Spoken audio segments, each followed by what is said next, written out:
Welcome in, YouTube, to the first part of the A Realm Reborn post-game, patch 2.1, A Realm Awoken. We're going to try and go through the whole patch, and I might include the first Alliance raid, depending on how quickly things go. Don't forget to like, comment, and subscribe down below, and let me know what you thought of this video. And that you can catch me live on Twitch at twitch.tv/CalebGames here, where I stream Mondays, Wednesdays, and Fridays, starting between 9 and 10 a.m. Pacific time. I love you, YouTube, and let's get on over to the gameplay. Oh, excuse me. Okay, so we gotta start by talking to everyone, right? The Garlean threat may have abated, but there is no end to the work we Scions do. In our own unique ways, may every one of us continue striving to make a better Eorzea. Indeed, Tataru. Indeed.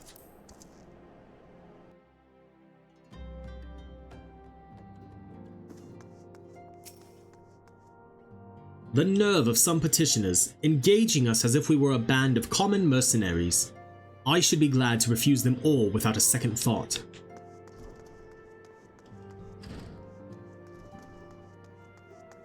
Let's see what people here have to say. By looping around to Arnvald. Should have done something. Done anything, but I didn't. And now Ayaba and Auliar. I will not let it be for nothing. I will earn this. As one age endeth and another doth arise, so do our struggles wax and wane. What wouldst thou ask of me? How fares the realm? Souls from ether far, strangers from strange lands. Yester with thine eyes, morrow by thine hands. By my reckoning, these words from the divine chronicles tell of the warriors of light. With cloudless visions of the past, they forge the way into the future. Mine interpretation, it ringeth true with that which I have witnessed. Alright, Ida. So much has happened in this place. If the walls could talk, such tales they would be able to tell. Just when we dared to believe that peace had arrived, another primal awakens, I say. Has there ever been rest for the weary? Leave me, I am quite eager to resume active duties and redeem my good name. But I have not forgotten that similar sentiments nearly led me to my doom once before. I will not question the wisdom of our Valdesian colleagues. They have bid me rest, and so I shall. In bringing the struggles against the Empire to a decisive end, the nations of Eorzea spent much of their military strength. I fear the beast tribes have caught scent of this temporary weakness, and will give us scant leave to rest. A hero's work is never done, Ambellina. Dang, they could have like a little bit more like positivity, you know? We did just take down the Empire. Enter the Solar.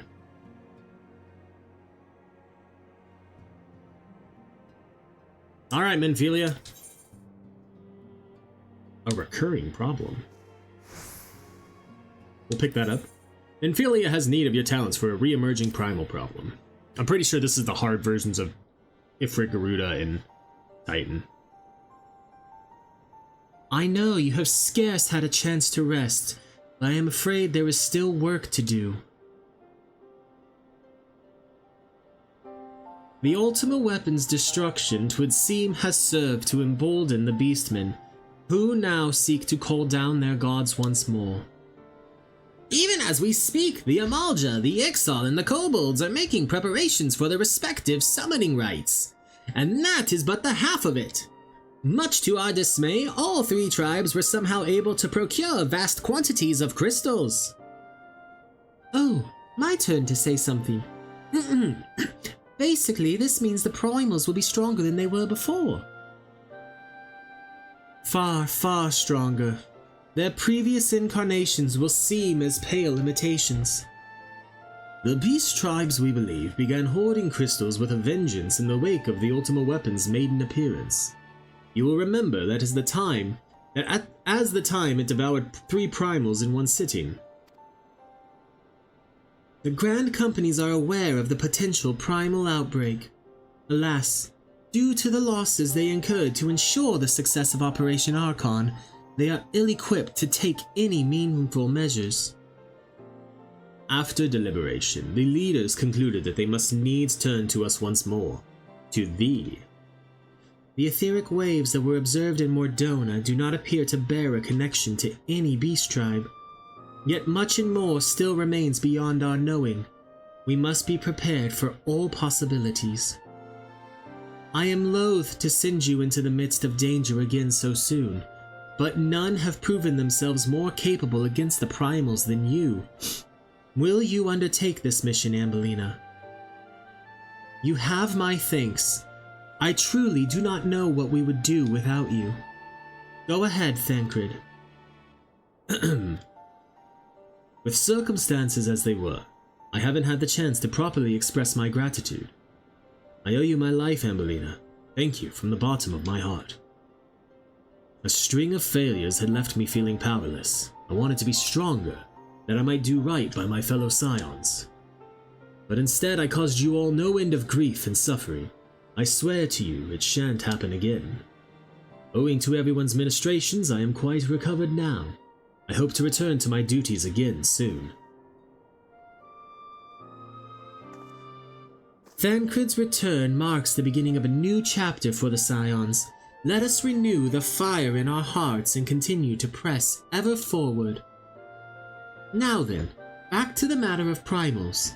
With no fewer than 3 of the beings threatening to appear, it is easy to feel overwhelmed. We must take it one sure step at a time. Urianger has the overview of the situation as it stands. Please speak with him to receive guidance on your mission. Bom, bom, bom, bom. Alright, now we'll pick up the actual quest. The Prince of Principles. Or the Price of Principles. Ambellina, it pleases me to see you well.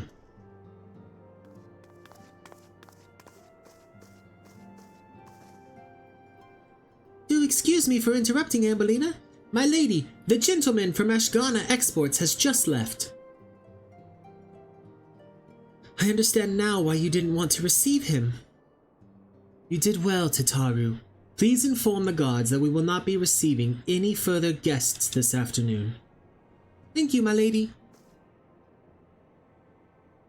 The adorable little wave.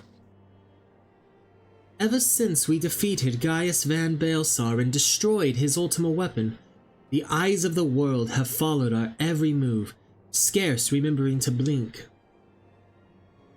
Where once we worked in secret with precious few friends and all too many enemies, we are now besieged by benefactors, each one more eager than the last to offer us his complete support. A true embarrassment of riches. Of course, every promise of patronage comes with a price. Some make their intentions known from the start, while others endeavor to engage us more subtly. Dress it how they will, the message is ever the same. We shall help you, but only if you help us. The gentleman Tataru spoke of was more brazen than most. In exchange for certain supplies, he would have us resolve a business dispute. Naturally, I refused him, as I have every other merchant of his ilk. Alas, the Syndicate's overtures are not so easily rejected. When we formed the Scions of the Seventh Dawn, it was with the goal of serving Eorzea, not the interest of individual Eorzeans. Our neutrality is fundamental to our cause. In my heart, I know this to be true, and yet, if accepting these offers of patronage could empower us to do greater good, might they not warrant greater consideration? Our Baldessian colleagues have been generous beyond measure, but we cannot expect them to. Forgive me, I did not mean to burden you so. Yet my urge to share this dilemma may not be wholly misguided. Might I impose upon you to consult the others? They are like to have their own opinions on this matter. All right. I confess I am conflicted it may be wise to consult with the others. Welcome in, Azul. Yeah, back when Minfilia actually was around. And we weren't led by a teenage boy.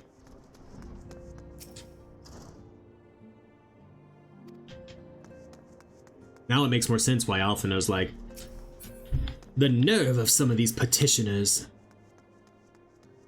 Can you still say the same thing? Yes, you do. Okay. Alright, Ishtola. Recall you our meeting with the Admiral shortly after the Lominzans sent word of the summoning of Titan. Then mayhap you also recall my words to our host.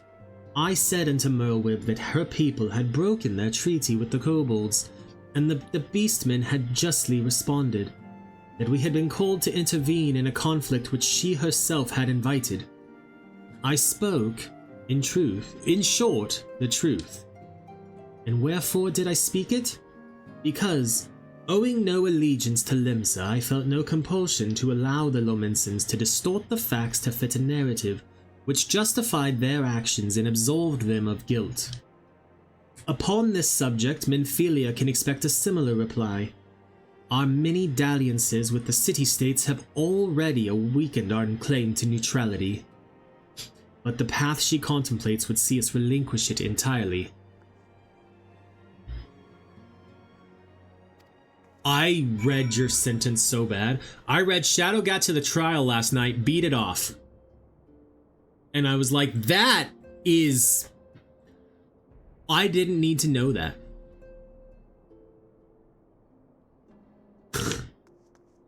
But fair play. That's cool. Fortune begets power, and power fortune. That we, and especially you, have power is beyond doubt. The question is what to do with it. You may be interested to know that there is a growing belief amongst the refugees that Alamigo could be liberated, if only the Scions would commit their strength to the cause. Yet theirs is but one of many causes. We stand at a crossroads, Ambellina. Each path is paved with good intentions, but where they lead is far from clear. Don't worry, Thancred. We will be handling that in 2 expansions. I've been receiving a lot of gifts lately, but Papa Limo keeps making me send them back. It wouldn't be so bad, but some of them are really nice. I mean, very nearly abandon your principles nice, you know? None can deny that we would benefit from more support, but if it comes at the cost of our principles, neutrality was ever a delicate matter. I've lost count of the times I've had to explain to people that our allegiances need not necessarily lie in the same place as our headquarters. Mind you, if we are to sell our services for Gil, we might as well declare our fealty to Ul'dah now and have done with it. I'm quite sure Ida would enjoy the bribes. Dude, for sure. Like, this is why I wanted to replay the game now after playing all the way through Dawntrail, to see how much stuff that, like, it's not that you miss it on the first playthrough, but that you don't realize, because in theory, you could have played Realm Reborn 4 to 5 years before Stormblood ever even came out. So to remember that Thancred mentioned that people think that Alamigo could be liberated if the Scions helped, like that's so much time to forget something from one quest as like a random one-off thing that he says. Such knowledge as I possess of the beast tribes and their primals is at thy disposal. Whether man or beastman, we are wont to seek power when plunged into the black depths of despair. That despair doth begin with the Amolja, who have already summoned forth Ifrit. With our comrade Thancred now returned, thou wouldst do well to seek his counsel. 'Tis the lot of the powerful to attract the covetous as well as the needy. Thus doth prudence dictate that those with power proffer aid with one hand, whilst the other resteth ever on their hilt. Alas, we have not the luxury of time to decipher our petitioner's machinations. Nay, not while the beast tribes do labor unseen, defiant in defeat to raise up their fallen primals once more. Doubt not that they shall return, stronger and bolder both, nor that we shall be the ones to meet them. This sacred charge shall ever be ours, 'Tis but a pity we are so few, and our fortunes so finite. Alright, Thancred. Ifrit bleeds, we can kill it. Confirmation has just arrived from the Immortal Flames. 'Tis as Urianger said, I fear. The Amolja have already summoned Ifrit. The confrontation with the Lord of the Inferno is inevitable. I would like nothing more than to lend you my blade, but the students of Baldessian insisted that I refrain from taking to the field where it concerns primals. I know not the workings of it, but it would seem that recent events have left me especially susceptible to tempering. As much as I hate missing out on the fun, for everybody's sake I must sit this one out. Instead I will focus on gathering and analyzing data. Now the Immortal Flames have already conducted a preliminary investigation into Ifrit. They may well have information that will be of use to you. Do pay a visit to the Hall of Flames and speak with Commander Swift. One last thing before you depart. Doubtless you remember Minfilia's words, but this Ifrit is a far cry from the primal you first defeated. You will want to assemble your most dependable comrades for the mission. Be safe, my friend.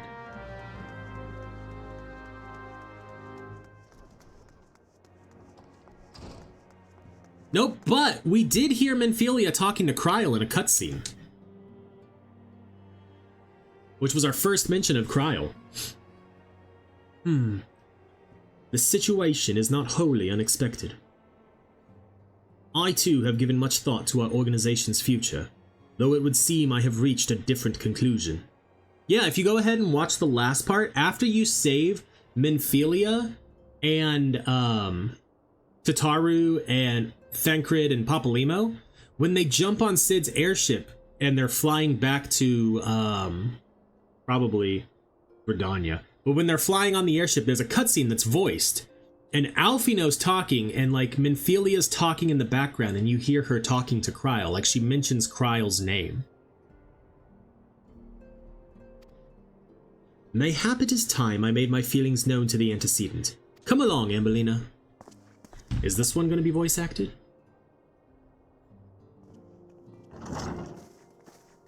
Nope. Alfino, Ambellina. Is aught amiss? You desired counsel, and so you shall have it, Minfilia. The scions of the Seventh Dawn must leave Uldar. We must do what? As long as we remain within Uldan territory, we will never be free to act with impunity. Moving our headquarters to Vesper Bay only delayed the inevitable. We have demonstrated our capabilities and the Syndicate has taken note. They will not suffer our organization to remain independent now. We are far too dangerous for that. Surely you realize they are the reason Vesper Bay still lacks an aetherite. They know full well how beneficial one would be to our cause. Which is why it and other favors will be denied us unless we cooperate. If Uldar is no longer suitable, where would you have us go? Looks like they are just nipping that all the way back now. There will never be an aetherite in Vesper Bay.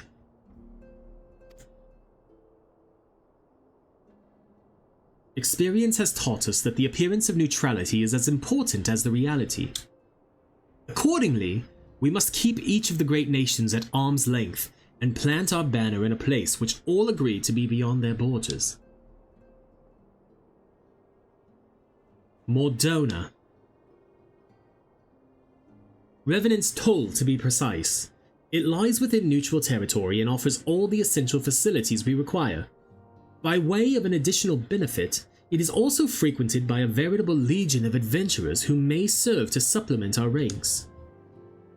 I am, of course, conscious of the fact that we have developed a certain bond with Uldar and her people over the years, but I truly believe this to be the best course of action. As you yourself observed, we have invaluable ties to the local community. Forged through years of concerted effort, Uldar is our home, Alfino. To cast aside everything we have built and start anew in that desolate wasteland would be beyond reckless. The decision is yours to make, Antecedent. I only ask that you recall the shared purpose which first moved us to found the Scions of the Seventh Dawn, and which moved you to found the Path of the 12 ere that. We aspire to an ideal, you and I, just as my grandfather did. That makes us more than mere comrades in arms. We are as much your family as... That will be all, Alphino. I am sure you have some familial affairs of your own to attend to. Your concern is most generous, but no. I have left them in the hands of men better suited to the task than I. I could not very well allow my personal affairs to come before the needs of the Order, after all. You forsaking your sister, boy? That's a choice. Yeah, let's get a Ring of Striking. I can put it on my samurai. Oh, speaking of samurai. You all don't know, but... Well, Twitch might know, but YouTube, you don't, because I haven't put the video on YouTube yet, but it'll be up soon. I just need to do that. We have rolled all of the,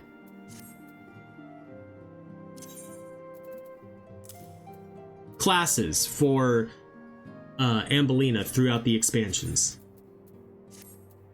We have, obviously, she's a white mage through A Realm Reborn. She's an astro, gonna be an astro through Heaven's Ward. And then Stormblood, she's gonna be a samurai. Shadowbringer, she's gonna be a sage. Endwalker, she's gonna be warrior. And then in Dawntrail, she's gonna be a monk.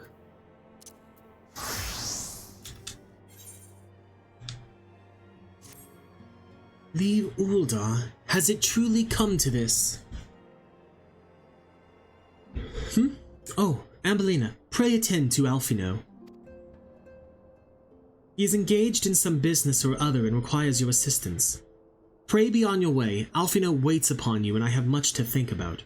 Oh, and tell him he shall have my answer in due time.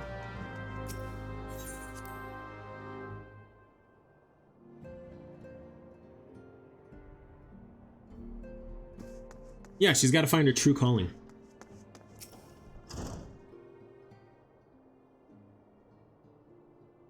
Confound it. She knows what must be done and still she hesitates. All because of these fanciful rumors. I should explain. Minfilia's mother, well, adoptive mother, was among the great many who perished during the calamity. Flamine was her name, though you may know her better as the songstress of Uldar. She was a performer of singular talent and much beloved by the people of Eorzea, not to mention a certain Charlayan minstrel. As you may imagine, the news of her passing was greeted with shock and disbelief by her adoring followers, many of whom refused to acknowledge what had happened. That her body was never found only served to encourage speculation.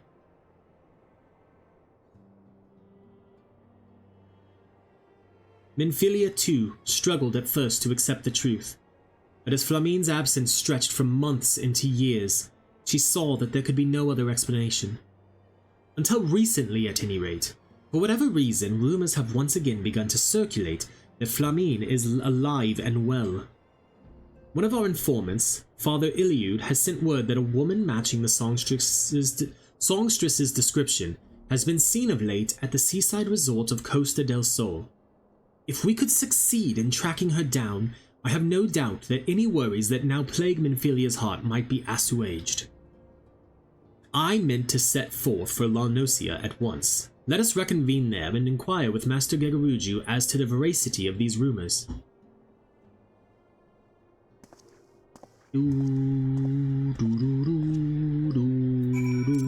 Alright, Costa del Sol.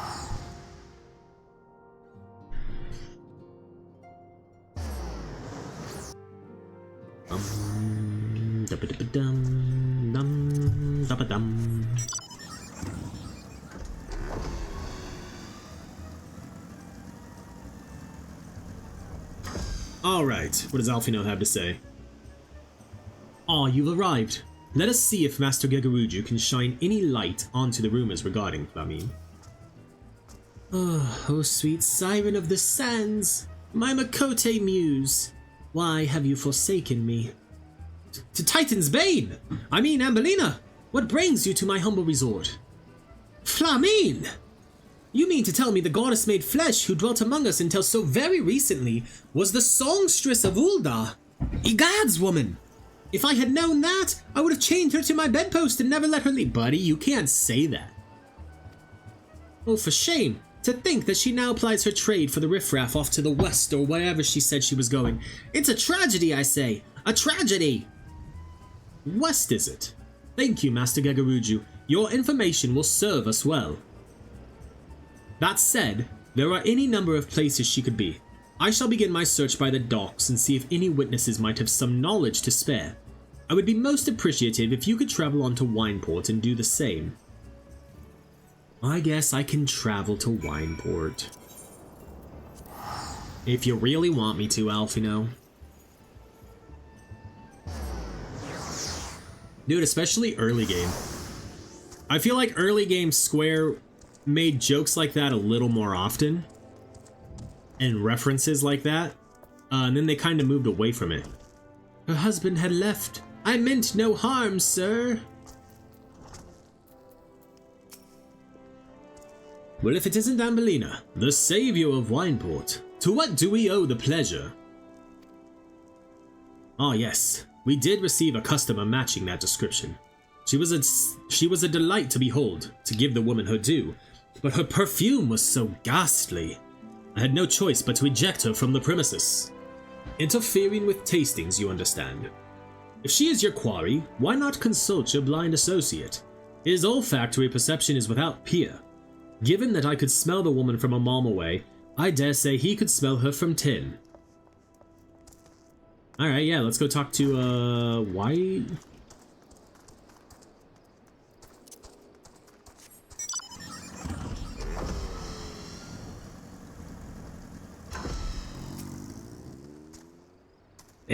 You want to know if I've seen a Makote lass by the name of Flamine?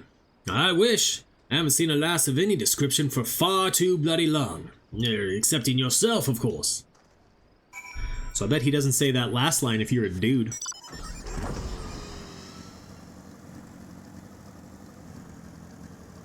Alright, Shamani Lamani. I see you have made many grand adventures since we last spoke, Ambellina. You must share them with me sometime. The girl from a little while ago. One does not forget a perfume like that. So robust and intoxicating, yet simultaneously familiar. Reminiscent of a bloom native to these parts, in fact.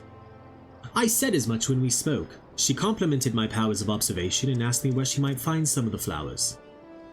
So I told her to follow the road south into Raincatcher Gully, and then head east after crossing the second bridge.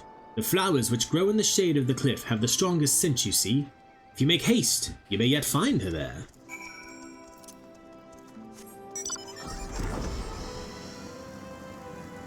And to the south we go.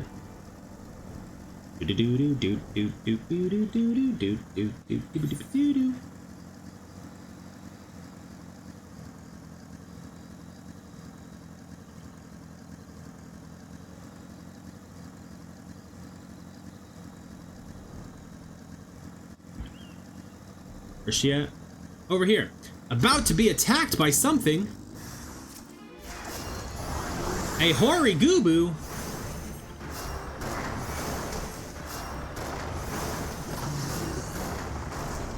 Flamine, you have to be more careful. I am in your debt, stranger. I did not realize my activities had aroused the Goobu's ire until it was too late. Their oils can be used to make a perfume, you see, and I... Are you Menphilia's mom? Flamine? Oh. I don't... Who are you, and whom do you serve?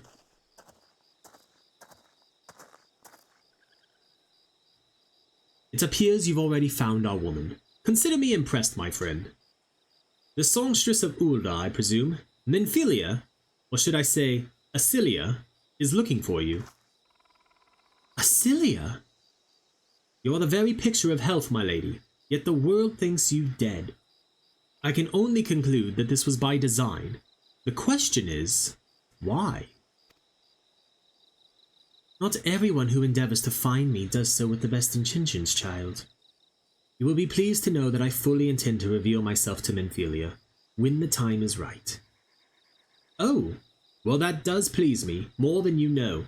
But tell me, sojourns in the forests of Larnosia aside, when exactly will the time be right? When I deem it so. Do you imagine I traveled all this way on a whim? As I was telling your associate prior to your intrusion, I came here to harvest these flowers for use in a perfume.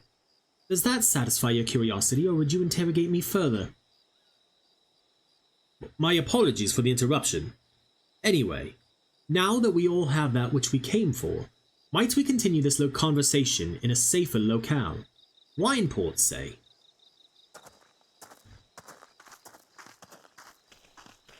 I guess. Ba-da-dun, dun, dun. Bum, ba-ba-bum, bum, ba-ba-bum. For those who don't know, that is a teaser, the humming that I was just doing, the tune, for Ishgard's theme. I prefer the nighttime theme, though, where it's played on piano and it's much softer.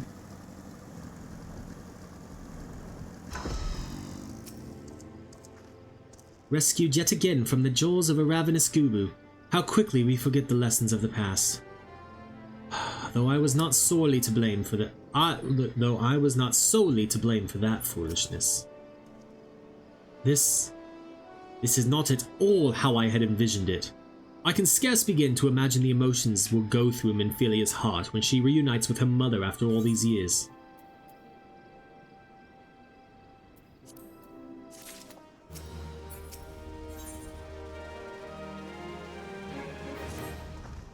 You say my daughter awaits us in Vesper Bay, yes? I have kept her waiting long enough. Let us be off on the next ferry. I can finish fashioning the perfume along the way. Understood. Come with me. It would be my pleasure to escort you to the Waking Sands. I'll meet you all there, and somehow you will beat me. Oh, never mind! That's amazing. I love when it does that. Actually, real quick. Have any of the Scions anything new to say?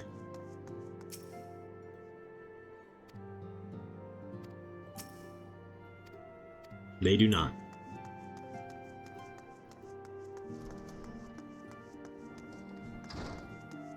Oh, do you mean how we find out about how Menphelia's dad was killed? And that it was Thancred who released the Gubu? Unintentionally, but he still did it.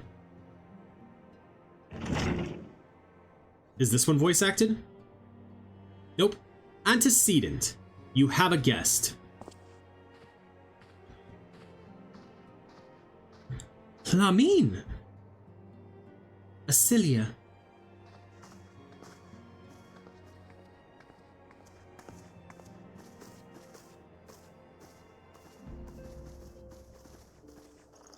I'm kind of surprised they didn't voice act this cutscene.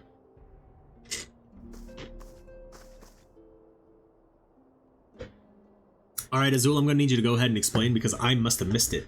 I haven't seen her like this in years, Ambellina.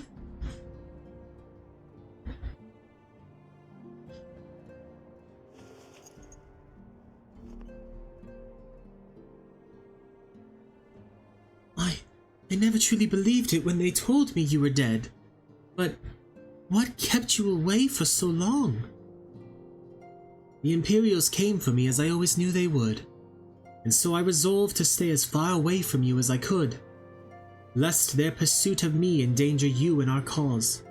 I could think of no better way to grant you the freedom to continue our work.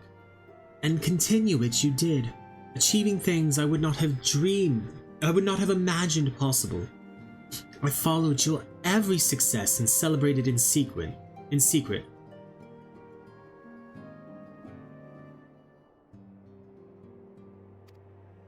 I'm so proud of you, Asilia. I learned from the best. I have a gift for you.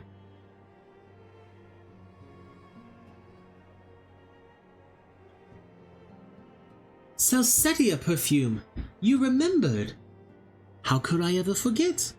You wore it all the time. If I ever lost sight of you, I could find you again, just by following my nose. I did not think it was made anymore. You must have gone to so much trouble. It was no trouble to me, my darling. I fear I cannot say the same for Ambellina, however. I could not have made it without her. Thank you, Ambellina. Thank you both. There's something else.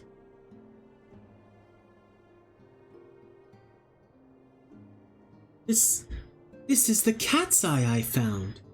You kept, all these years you kept it.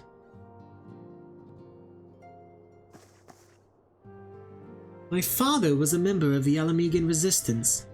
When I was yet a child, he brought me here to Uldar. The accident which claimed his life happened shortly after our arrival. It was Lamine who took care of me then. She raised me as her own, taught me everything I needed to know to survive. I am no stranger to the facts of your history, yet I fear I have failed to grasp their implications. It is clear that there is much I do not know about you and your mother both.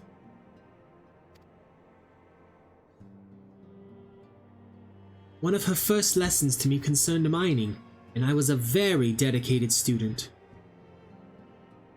This cat's eye was the first stone I unearthed. It wasn't much, of course, but I was exceedingly proud to have found it nonetheless. So I gave it to Lamine as a gift. She said it was beautiful, but there I am at a loss. Why are you returning this to me? Is something amiss? No, Asilia. Nothing is amiss. Quite the opposite. I need you to realize how far you've come and how much further you must still go. You and your allies have accomplished more than I could have ever hoped. You have succeeded where I failed and made me so proud that words fail me. But even as I marvel at the woman you've become, and at all the many things you've done, I cannot help but think of that which you have yet to do, and of what it may entail. Asilia, daughter, you cannot stay here anymore. You and the Scions must leave Uldar. Lamine, you built it once, Asilia. You can build it again, and this time, we'll do it together. Truly?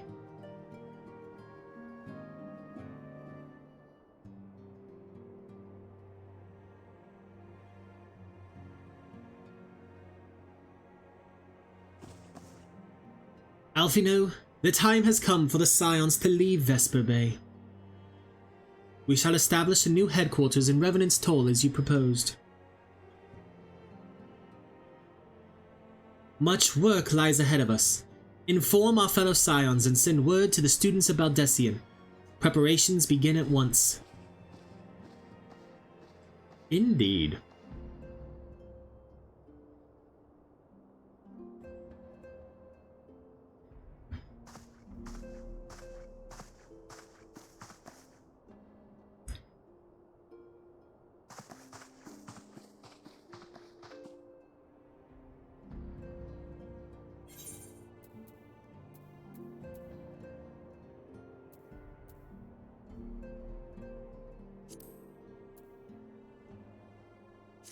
We'll get the choker of striking this time, and equip it to our samurai.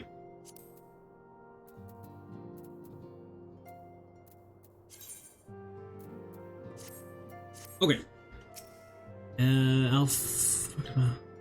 So that is something that is disputed a lot in the community, actually, of how long is it from A Realm Reborn to current times? And I'm of the mind that it's at least like 2 to 3 years.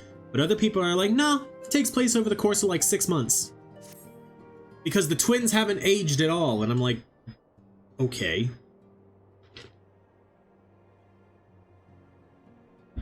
It is all well and good that we have found ourselves a new home in Revenant's Toll. But there is so much to be done, and in so little time. Our first step will be to secure the cooperation of the Adventurers Guild representatives there. Were it not for the Guild's considerable efforts, the original Camp Revenant's Toll would have never been established, much less its more heavily fortified successor. However, with construction still ongoing and resources in short supply, it seems certain that the Guild will require something in return for their support, sympathetic to our cause though they may be. Whatever they ask, I shall not begrudge it. To be plain, we need them more than they need us.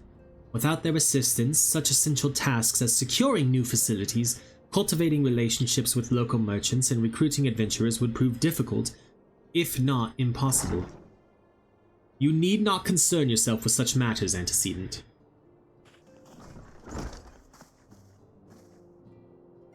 Really, Alphino, if I need concern myself with anything, it is surely matters such as these.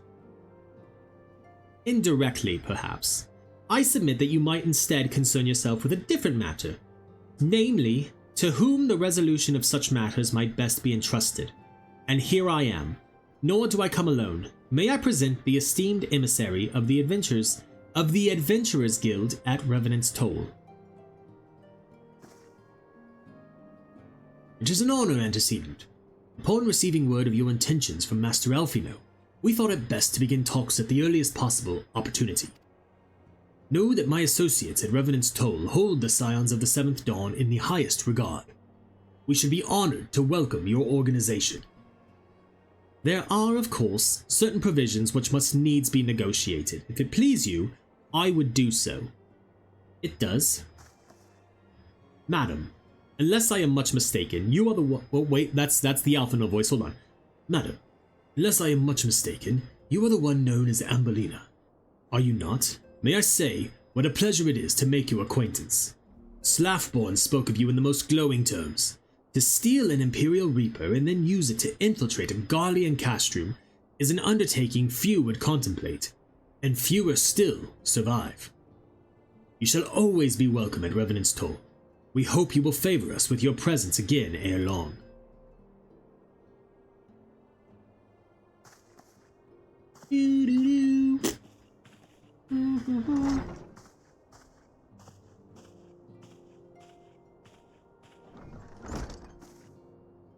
Well, well, it would seem your reputation precedes you, Ambellina. Mayhap I should dispatch you to Revenant's Toll with all haste as first intended. But before that, I dare say you have earned yourself a rest. After all, you have traveled so far and there is already so much you have done for us. And for me. We will speak again anon. Till then, take care. So yeah, Alice was in the first, I think 6 months before you arrive, and Alphino was like 3 to 6 months before her. However, you also got to keep in mind that that was not their physical bodies that were in the first. And time in the first moved faster than time in our, in the source.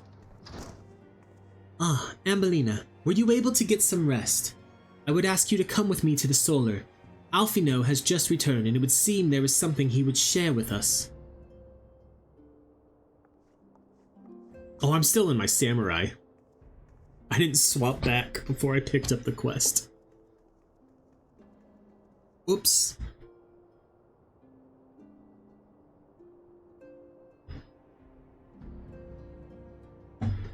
You're here. Good. I come bearing news. The negotiations are concluded. And? Our friends at the Adventurers Guild have agreed to furnish us with new facilities and material support in exchange for our assistance in the ongoing defense and development of Revenant's Toll.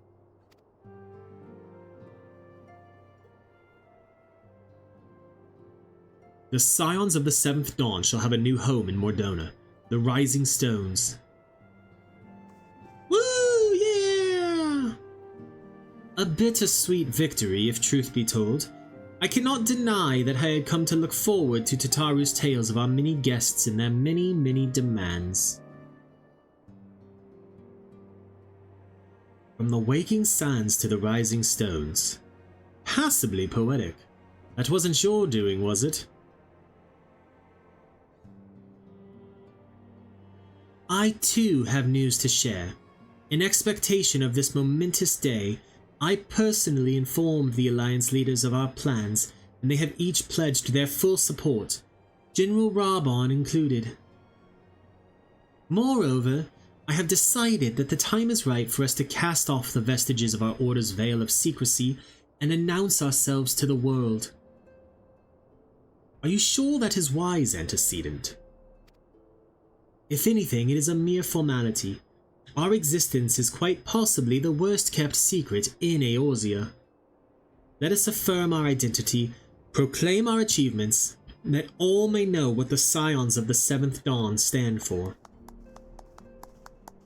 Well, obvious risks apart, it would be nice to receive a little more recognition. And the people have a right to know who saved them. It is my hope that this gesture will encourage the people of Eorzea to place their trust in us. I would reveal to them the true extent of our power, yes, but in so doing, I would show them that it is a power accountable to no one and at once to all. And what of us, we who have felled primals and faced down the Empire? To you, my fellow Scions, I would say this: prepare for the challenges which lie ahead, for they will be great indeed.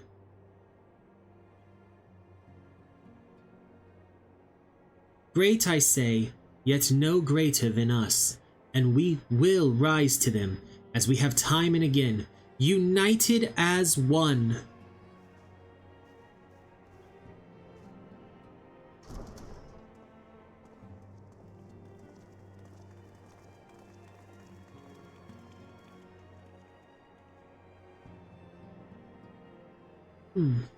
There must be some way I can.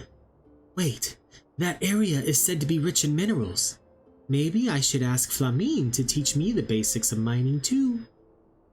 What are you thinking, Tataru? I love Tataru. She is the character that will kill you, though. You will die. And it will be by her hand.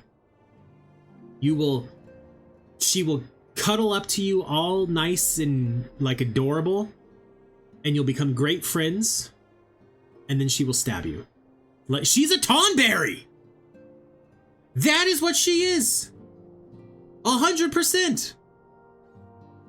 She holds grudges, especially if it involves money. Tataru's a Tonberry. I've solved it. She's not a Lalafell.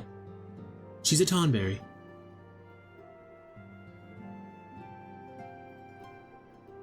Do you ever wonder how he does it? Alfino, I mean. It was almost predictable that he should appear with the emissary of the Adventurers Guild mere moments after I had expressed the need to forge ties between our organizations. Truly, his sense of timing rivals even your own. Seeing such mysteries aside for the present, I have a task for you. That is true! Lalafells turned into Tonberries because of the War of the Mages. The War of the Magi? Setting such mysteries aside for the present, I have a task for you. I would like you to deliver these documents to Slaffborn. They concern our forthcoming move. Do take care on the road and represent us well, Ambellina. And back to something you said, Azul. Yeah, I know that Elizans stay young looking for a long time, and then they just kind of blow up overnight. And I think canonically now, in A Realm Reborn, the twins are 16. And so I would assume that, like, they hit their growth spurt anytime between, like, 18 and 21, because it's not the same for everyone, just like puberty in real life. So I feel like it's been at least, especially when you consider, like, the boat ride from Limsa to Kugane is like a 3-month trip. And not everybody has the ability to teleport like we do. So that's why when people are like, it's only been like 6 months, and I'm like, how do you figure? None of these expansions I feel like happen in a day. Okay, but the Thavnair one, remember we use like a experimental way of using aetherites for that.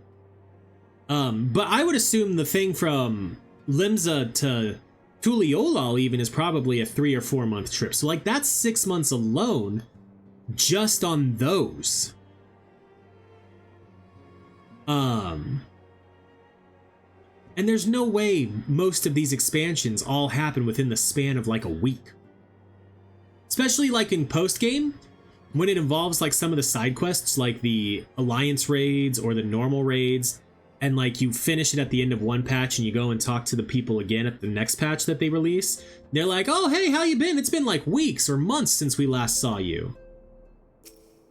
I don't know. I don't think it's been only 6 months. I feel like it's been at least 2 to 3 years. The nerve of... Oh, you've already said that. How she has grown since last we spoke. She puts me to shame with her accomplishments, and for that I am full glad. I need to pick this up. I need Samurai. I mean, White Mage. Now, have you all... No, you all still say the same thing. Yep, okay. Cool. No pun intended, right?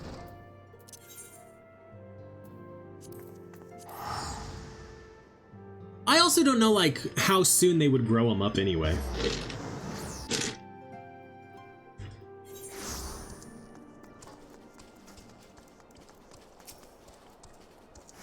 I was told to expect a scion, but I didn't expect it to be you. It has been far too long. Ambellina, you have something for me, yes? Let's see now. Yes, everything appears to be in order. You'll be staying with us for a while, yes? Would that we had a dozen more like you. Since we don't, though, we'll just give you the work of a dozen men. I jest. I don't think you do. I think you are telling me the truth. It's possibly a primal.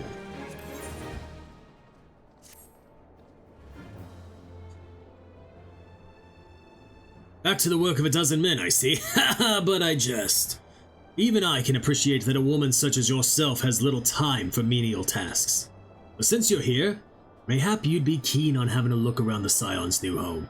See that impressive structure over there? That's the place. It was originally built to house a branch of the guild, you see. As such, it comes complete with a tavern where adventurers can rest from the road, fill their bellies with good food and drink, and their ears with tales of fortunes to be had about the realm. It may get a bit raucous at times, but I imagine it'll be as good a place as any to recruit capable men and women to your cause. Come with me, I'll show you around. No, you won't. Is that you, Ambellina? I'm quite sorry to interrupt, but I have most urgent news. We received grim tidings from Gridania. It would appear our aid is required at once. I must ask you to report back to the Waking Sands with all due haste. Is everything quite all right, friend?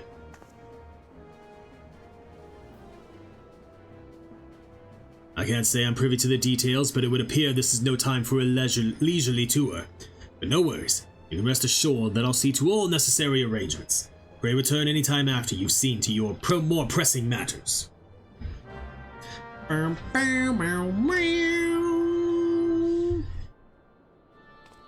Alright. Let's go ahead and use one of our Vesper Bay Aetherite tickets. We only have 82 of them. Soon to be 81.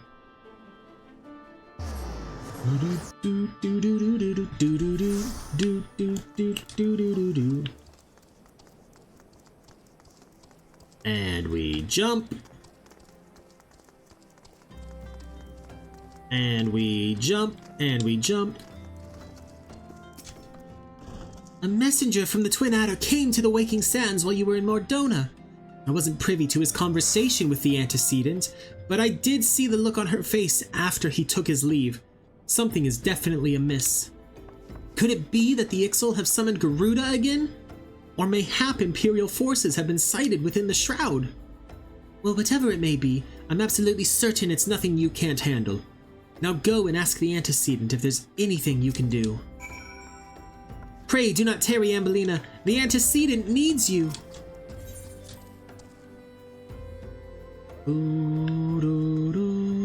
Have you changed what you say yet? Nope.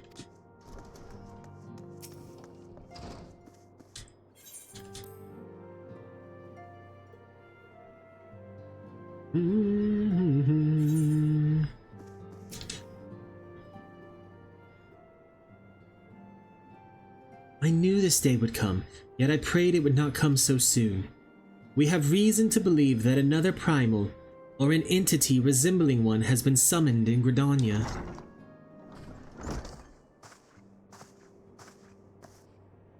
Thine arrival is customarily timely, Ambellina. The etheric waves leave a little room for doubt. The etheric waves leave little room for doubt. Thy talents will be needed ere long. If there be truth in my suspicions, 'tis a familiar foe we face, though one quite unlike the Lady of the Vortex. We dare not draw conclusions without evidence, but as Urianger says, the readings bear a strong resemblance to ones observed more than 5 years ago.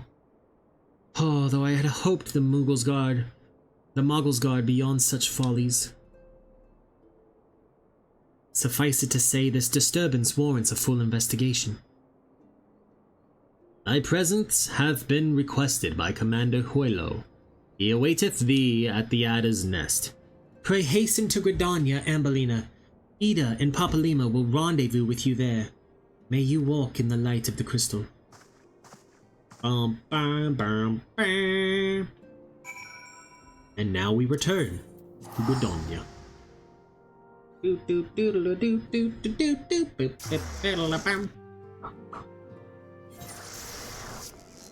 This way. Actually, real quick, I have poetics to spend.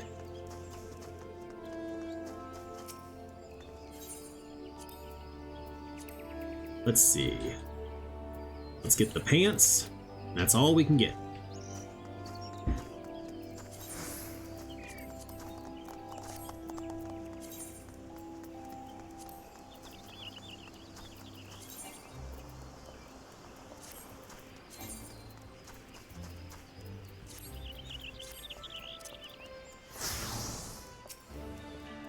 Pleasure to see you as always, Sergeant Initari. Thank you for coming so swiftly. I can think of no one more qualified to... but we're getting ahead of ourselves. Allow me to explain. Let me get the Bracelet of Striking.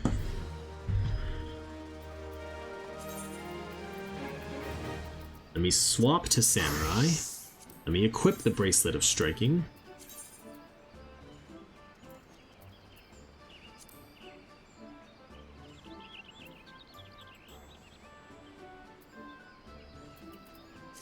And let's see. I don't think this weapon coffer is going to be better than what we currently have. Oh, that I can't even use that one there anyway. Well, can I swap classes now? Let's open it as a warrior. Giant's Gall War Axe.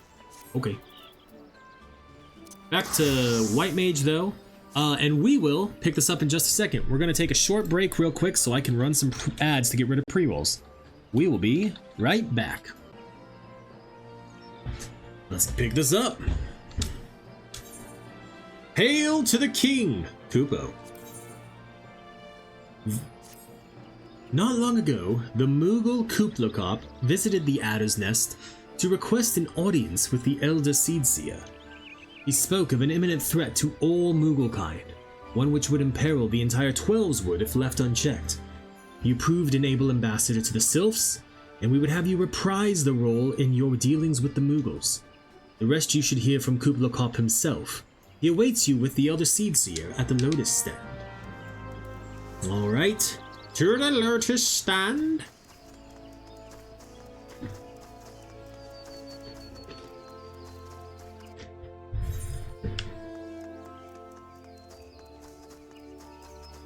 Which we get to by talking to the Silent Conjurer. The other Scions have already arrived, madam. May I show you in? Proceed to the Lotus Stand.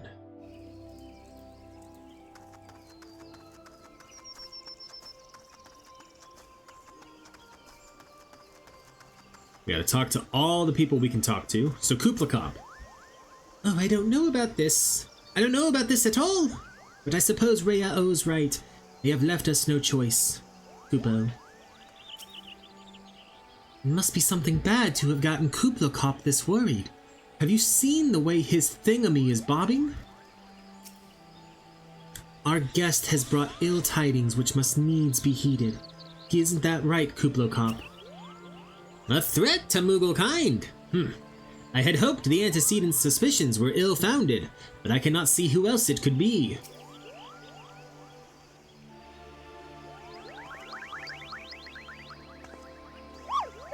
Please, you have to stop them, Kupo!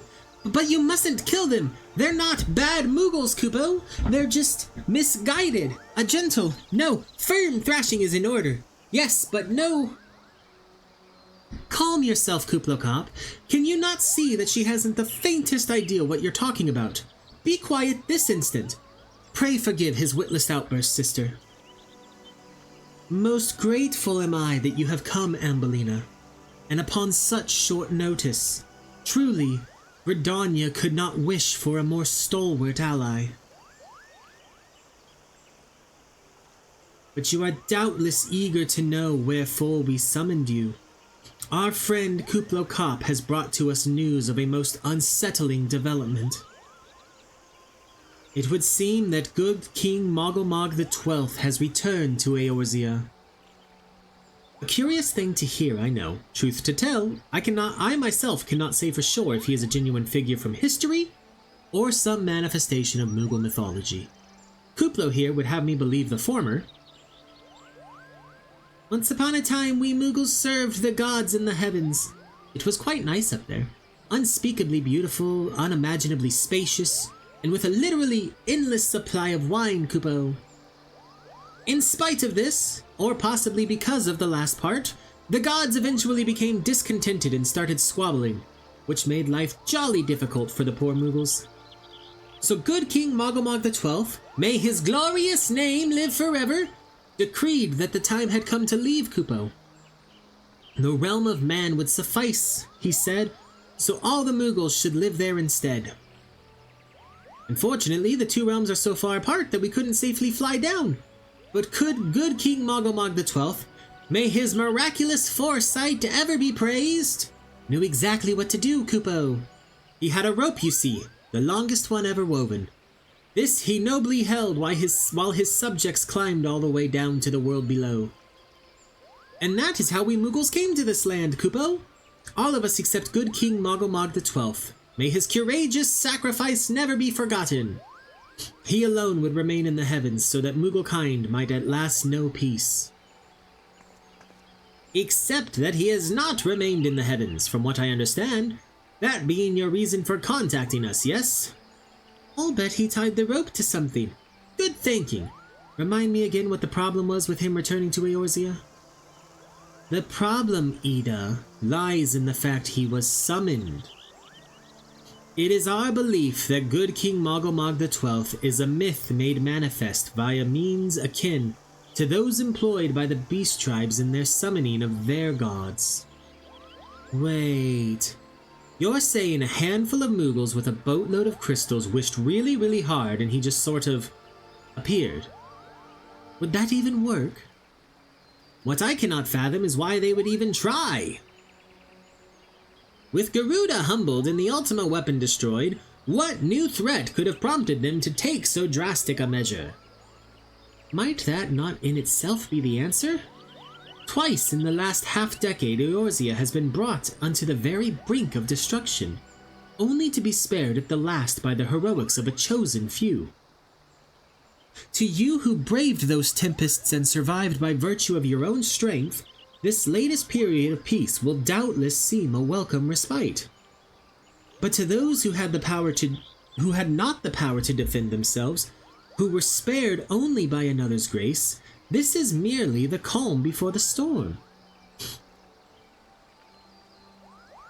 I think the Moogles Guard are afraid of what tomorrow will bring, and that things may not end so well as they did yesterday. That fear has driven them to call upon a greater power, one they believe can be relied upon to protect their loved ones and their homes come what may.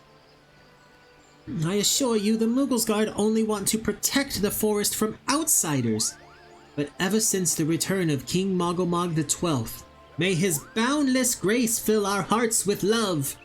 They've started to get a little carried away, Kupo. Verging on a lot, in fact. Like the sylphs who summoned Ramu, you mean? We cannot discount the possibility that this entity is influencing the Mughals in a manner similar to that of a primal. We share the same concern. Whoever or whatever the king may be, it is our belief that he poses a threat not only to Mughal-kind, but to Gridania as a whole. Thus do we beseech you, Ambellina, confront good King Mogulmog XII, and drive him from our midst.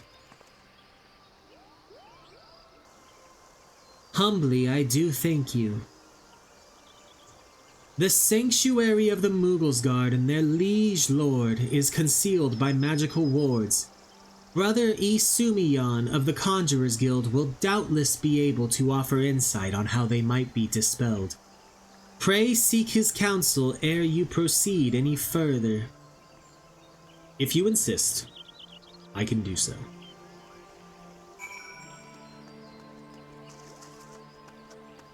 Wait, did what they say change now? My sister is right, Ambellina.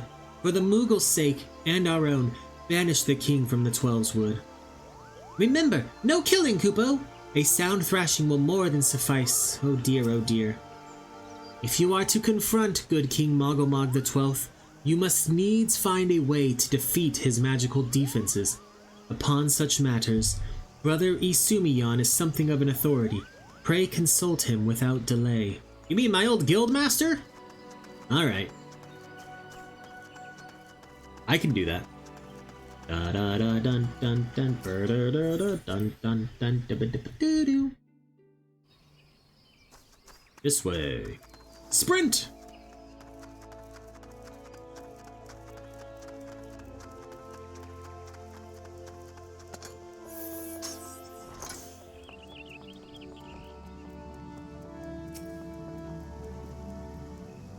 Welcome, Ambellina. Welcome. You should be the one to face good King Mogulmog XII is of great comfort, to me and to the elementals both. As I am sure you know, the Mughals are not by their nature a warlike race. Yet should the king be suffered to remain, it is like that his influence will bring about a change in them. Thus does it behoove us to defeat him quickly, before any lasting damage is done. Make whatever preparations you deem necessary, and inform me when you are ready to seek the king. I am ready to seek the king. The wards barring access to the king's sanctuary can only be nullified through the use of enchanted keystones, the self-same method employed 5 years ago when first the king was summoned to Eorzea. It was with great regret that we were forced to sanction the slaying of the guardians who then held the keystones, for none were in our possession at the time. By the grace of the elementals, however, we have been spared the burden on this occasion. Kublai Khan had confided in me that he had been entrusted with a set of keystones by the Mogulsguard themselves. Yet wishing not to betray their confidence, he begged me to find some other means to gain entry to the king's sanctum. Alas, I have been unable to do so and dare not labor any longer, for fear that the Mughals might succumb to the corrupting influence of their liege lord. We must needs have Kublai Khan's keystones, Ambellina. Pray, go to him and beg his assistance. He awaits you at West Shore Pier. Impress upon him our great need, and I am certain he will yield.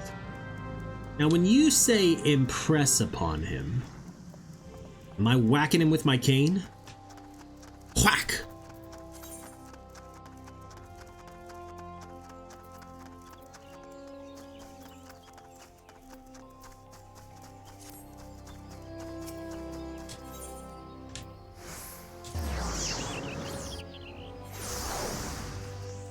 I feel like a good thwack will work.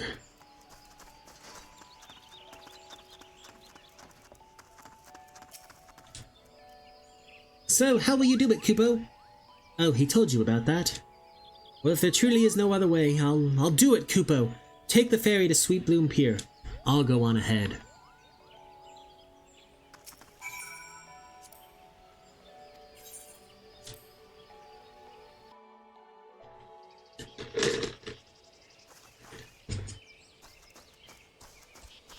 Oh no! It's the Moggle's Guard! They're gonna bully him. Don't you dare lie to me, Kupo! I know what you are planning and I won't allow it. Open your eyes, Kupo! The king will never be satisfied, no matter how many crystals you bring him.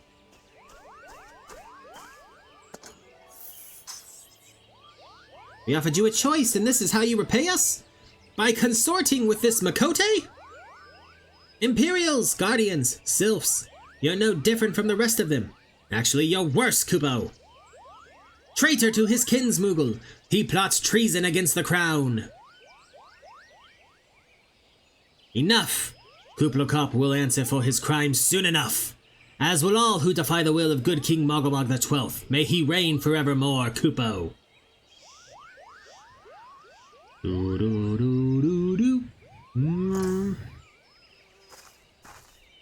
The king is planning to purge the Twelveswood of his enemies, Kupo. We've got to stop him before it's too late! Kupo. Oh wait, no. There's gotta be a cancel button now for that. The entrance to Thornmarch is deep within the Bramble Patch, Kupo. If you take me there, I can nullify the ward.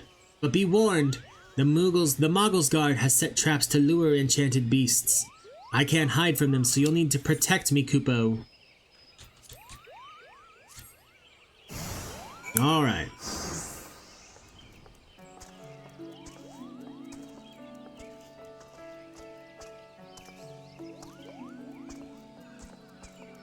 I forgot that we have to, like, walk him all the way there.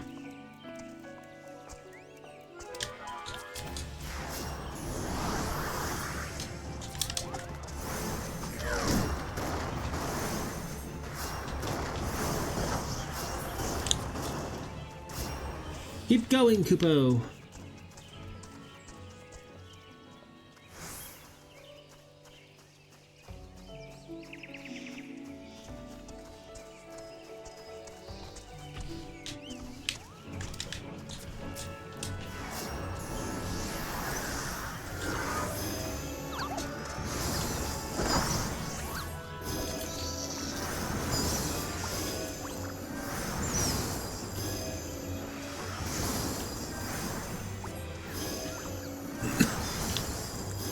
Alright.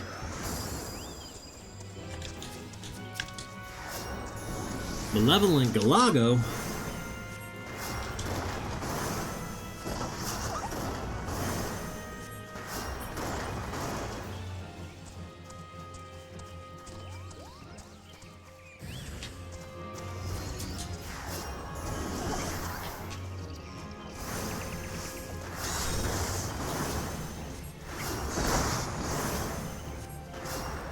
Hoopla-cop, get out of the way!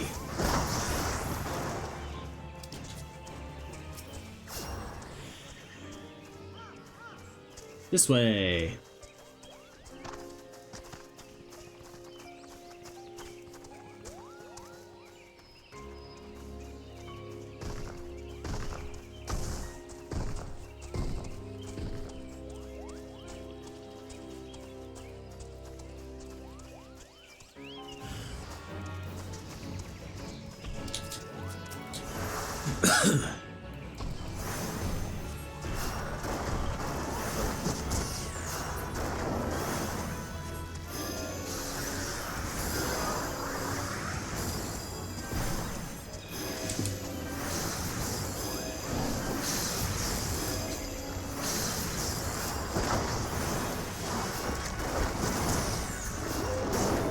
Alright, we're almost there now.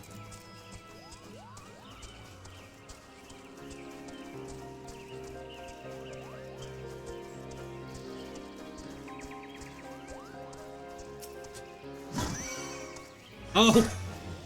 I didn't mean to attack the glowfly.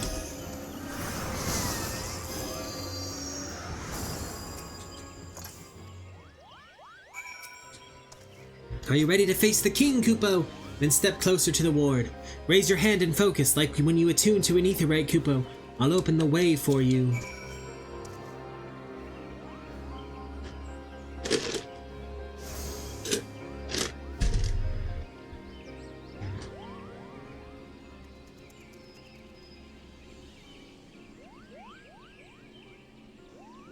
The rest is up to you, Kupo. Now go and teach those foolish Moogles a lesson, and send the king back whence he came. Thorn March, hard, now accessible. Do.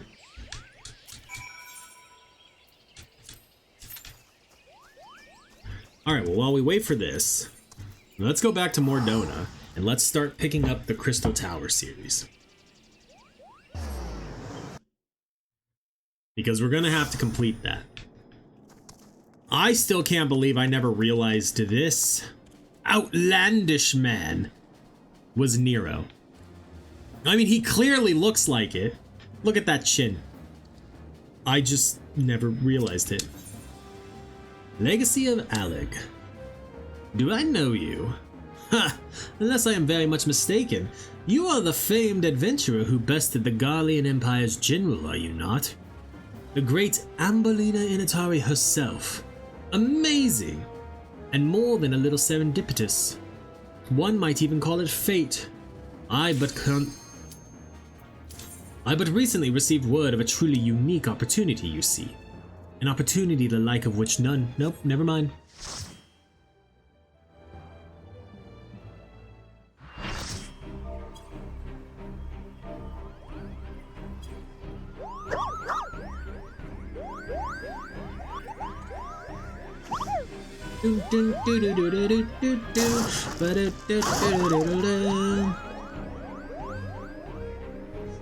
This song always reminds me of This Is Halloween. Kupo! Who in the seven hells are they? Meddling adventurers, I'd wager. Moogle's Guard, to arms! Defend the king, Kupo!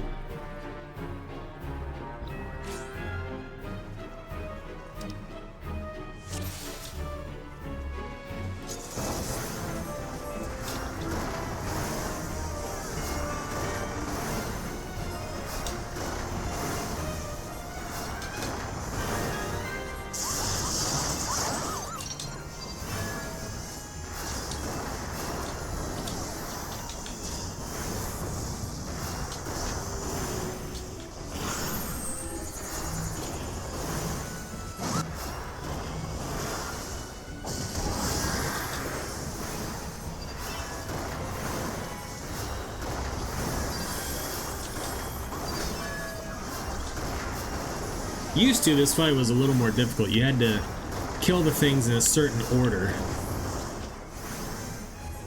Now it doesn't matter so much.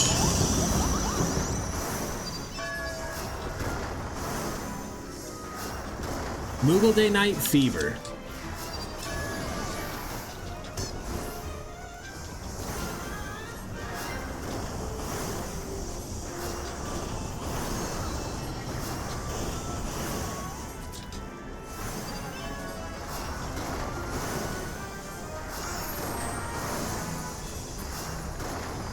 Our foe is formidable, Kupo, but surely they are no match for our king.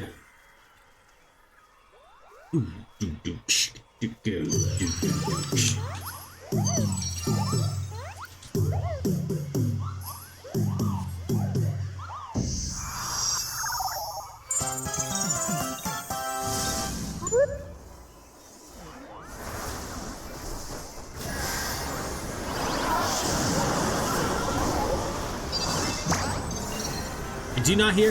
This is Halloween. Da, da, da, da, da, da.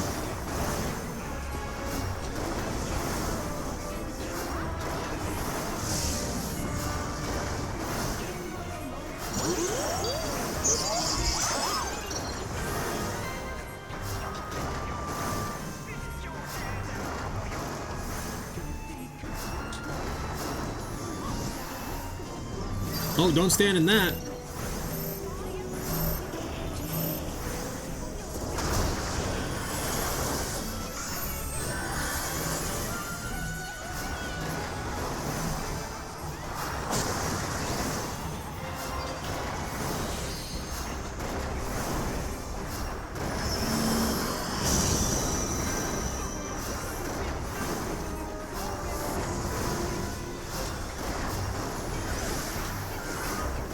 Hearken unto me, brave Mogglesguard. These villains must be vanquished.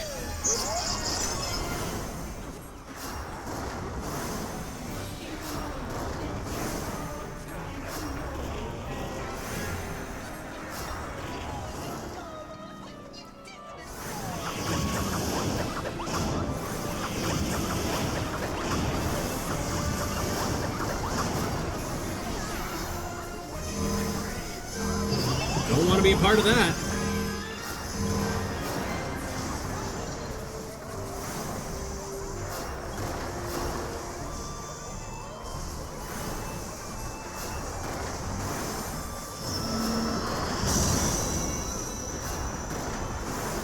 And there we go.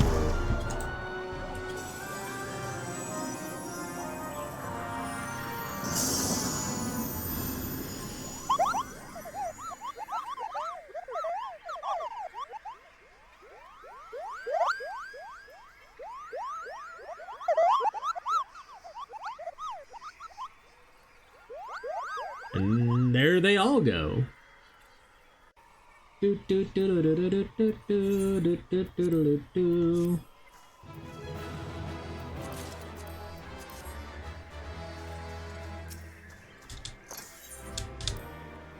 player commendations.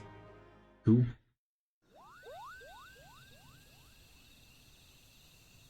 You did it, Kupo! You did it! Good King Mogomog the 12th, may his mighty soul rest in peace, is no more!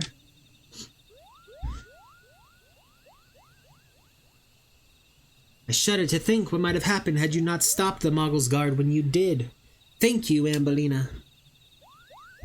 Perhaps now they'll come to their senses and stop playing at fairy tales. Rest assured that the chieftain will have choice words for them too.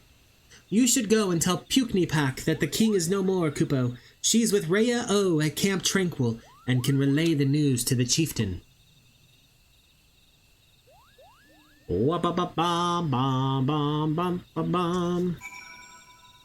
Alright. To Camp Tranquil.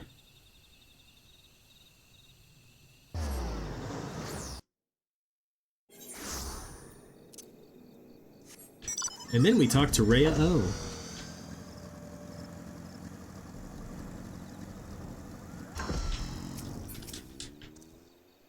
Do I dare believe my ears?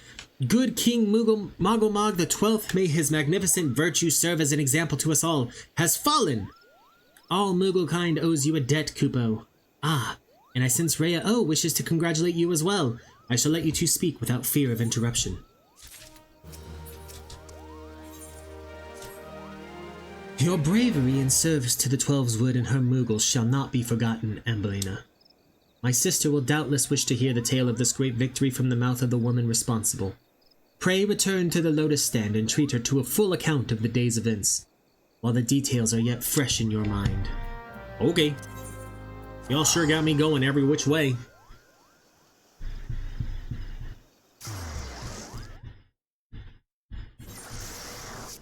Doop doop doo doo doo doo doop doo doop doop doo doo doo doo. Silent Conjurer. The other seed seer is expecting you, madam. May I show you in? Sprint! We top to everyone. Yep, we top everyone. I said what I said. Everyone wants to hear your tale, Kupo. What are you waiting for? Tell them! Tell them! Ambellina! Kuplakop says you killed the king! I'm pleased, of course, but it completely spoiled the end of your story, silly Moogle. By Louis Soir's definition, the late King Mogomog the 12th was indeed a primal. But how can that be? It defies all precedent. Indeed it does. But that is okay. Ambellina, you are returned to us, unharmed and victorious. Thus have I two reasons to be glad. Yet many questions remain unanswered. If you would be so kind as to oblige me, I would fain hear all that occurred in Thornmarch. We won. Then it is as we feared. The king really is a primal. But he really isn't, is he? I mean, the Mughals don't worship him for one thing. He's not even a god to them. That doesn't sound like any primal I've ever heard of. Then mayhap the fault lies with the definition. The fact remains that through a combination of the power contained in crystals and the force of their collective faith, the Mughals called forth a being that by rights should not exist. Moreover, when slain, said being left no corpse, the ether which comprised him instead being scattered to the four winds. According to the accepted definition, he may not be a primal, but the mode of his manifestation was in every respect the same. Which means... Asians. The whole business reeks of their handiwork. Kupopo! They said it was a masked man who had taught them how years ago. But Gridania has no shortage of masked men, and I never thought to question. Confound it all! How many more will they ensnare with their tainted gifts? Too many, I fear. So long as there are paragons to stir the embers, fools to build the pyre, and crystals to feed the flames, ever and again shall we suffer primal visitation. A somber thought, but a salutary one. My heartfelt thanks, Ambellina. Already the information you have provided has proven invaluable. The Grand Serpent Marshal and I have much to discuss. Oh, before you do, my lady, I was hoping we might finish discussing that other matter. The matter of which you speak has now been settled. The Scions shall not want for support. We shall be glad to send additional supplies to Revenant's Toll. We knew we could count on you, my lady. While Ida and I remain here to discuss the particulars of our arrangement with the Elder Seedseer, mayhap you could return to the Waking Sands and apprise the antecedent of all that has transpired. Indeed, I shall. By using a Vesper... Hold on, before we leave. Let's talk to everyone. You don't have to worry about the Moggle's Guard anymore, Kupo. The Chieftain made them apologize in front of absolutely everyone. And just to be sure, we're keeping a close eye on them too. Please extend my personal thanks to the antecedent, along with my best wishes for the Scion's forthcoming move. This business has taught us much, and the antecedent must needs be informed of our findings. Pray leave matters here to us and return to the Waking Sands. Thanks to the Elder Seedseer's generous donations, the Rising Stones may actually be worth leaving the Waking Sands for. Listen, we gotta get all of that lore, all of that story.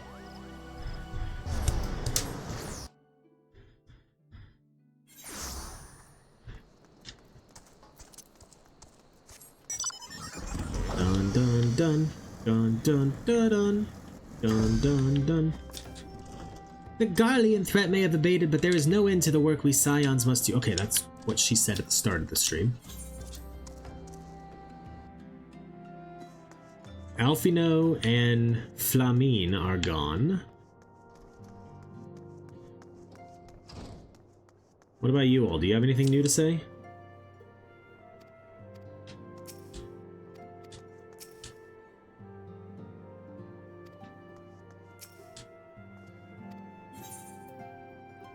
What of the primals? Threatened are we by the deities of 3 tribes. If desperate strength be the catalyst for such travesty, then that self-same strength shall be the means by which we shall conquer it. Mayest thy vaunted strength bring thee victory over the beastmen's savage gods. And then Arenvald, you still saying the same thing? Yep, okay. Let's go talk to Menphilia.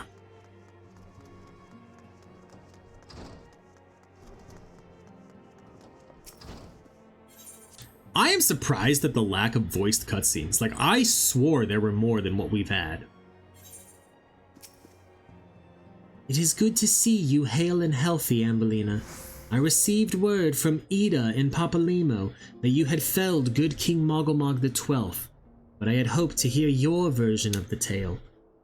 So it was as they said, summoned with the same methods used by the beast tribes and taught by the Asians.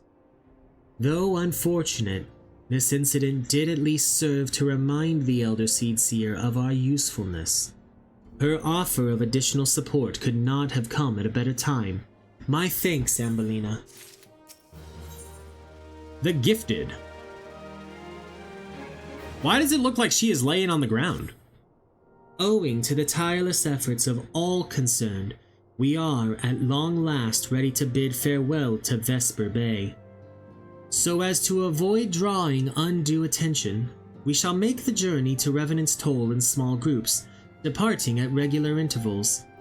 Lest you doubt, it is still my intention to conduct future operations openly, but on this particular occasion, the need for caution overrides all other concerns. To move north as one ponderous caravan would only serve to invite attack.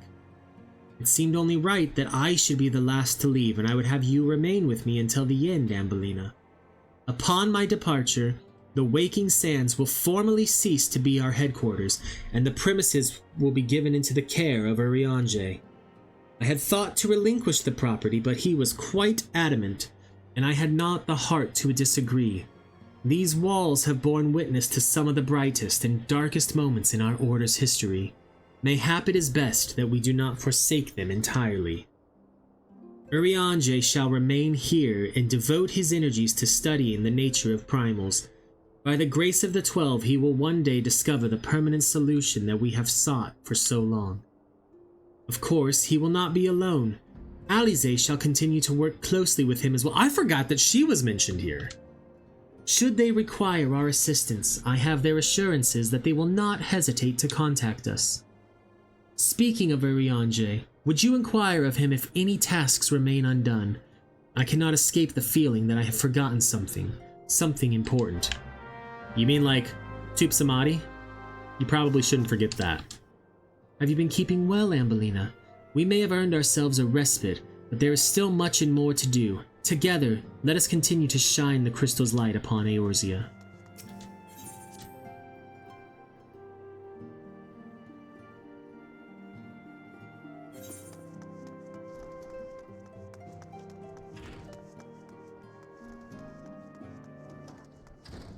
Have any of these people changed yet?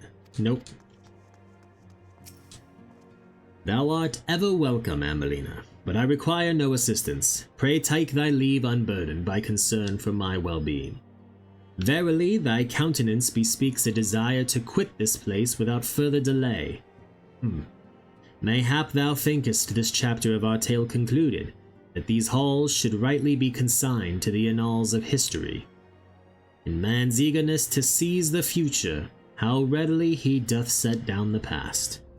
Full many a proud pioneer hath bravely stridden into the great unknown, only to find there the banner of his ancestor, faded by the eons, and still man glorieth in his discoveries. 'Tis through his pride that wisdom doth ever give way to ignorance, while they who lurk in shadow remain hidden, lost no sooner than they are found. Allow me to take thy leave. Be not offended, Ambellina. Thy conduct hath ever been beyond reproach. Despite thy surpassing strength and all thy many victories, thou hast never been so convinced of thine own greatness as to imagine thyself above the failings of thy forebears. Mayhap it is the echo which hath opened thine eyes to the lessons of history. Would that the same could be said of... Oh, I think we hear a scream now. Ah! Whence came that cry? The solar, 12 for Fend, the antecedent.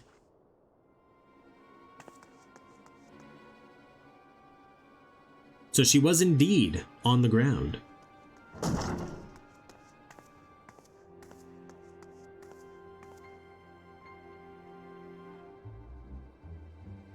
Ambellina, you must...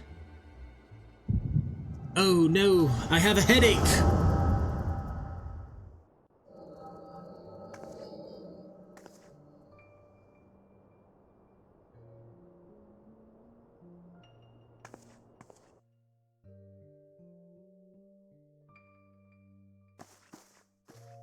There, she has packed up Tupsamani. Tell me, Louis-Soir, would you have done the same? Louis-Soir Levieux was a remarkable man, wise beyond mortal measure. Would that I had met him prior to his passing.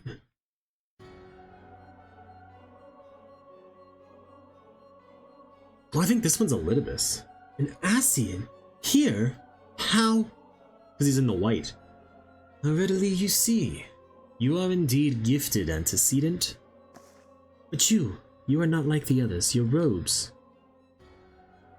Gifted, but ignorant. Yet I shall not judge you harshly. The fault lies within your forebears. It has been millennia. Mine are the robes of an emissary. Unlike he who came before, I have no quarrel with you. He who... You speak of La Habrea. La Habrea is a warrior. He fought. He fell.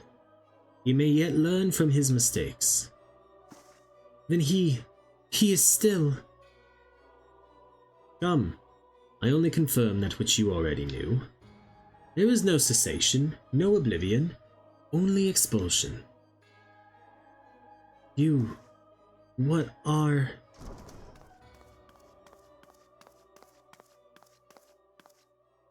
We're ready when you are, my lady.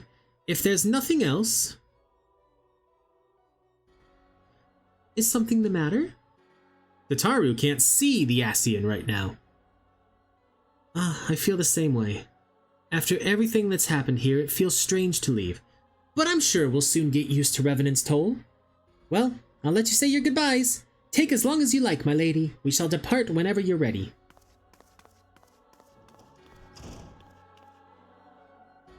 It is only to be expected. She lacks the gift and the knowledge both. To her we are indistinct. I do not understand. Shadowless, fleshless, formless. What truth there is in each tale is diluted by time and telling. Knowledge dictates expectation, and expectation colors perception. Us did she perceive not. So it is with all but a chosen few. Even you, when young, could not yet see with eyes unclouded. You know nothing about me. Nothing! The gift grants you clarity. It grants you focus. With it, you may in time come to see us as we are, rather than this crude approximation. La Habrea did not think so highly of the Echo. La Habrea is wrong about a great many things. The Echo is indeed a gift, albeit one you have yet to master. And if we did, there would be no strife between our peoples, for we would be of one mind. I leave as I came. In peace, antecedent.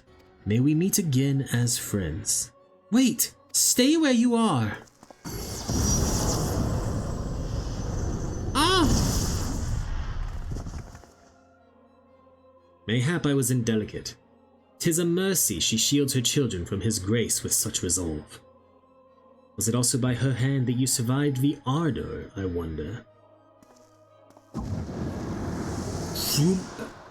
Teleportation magics.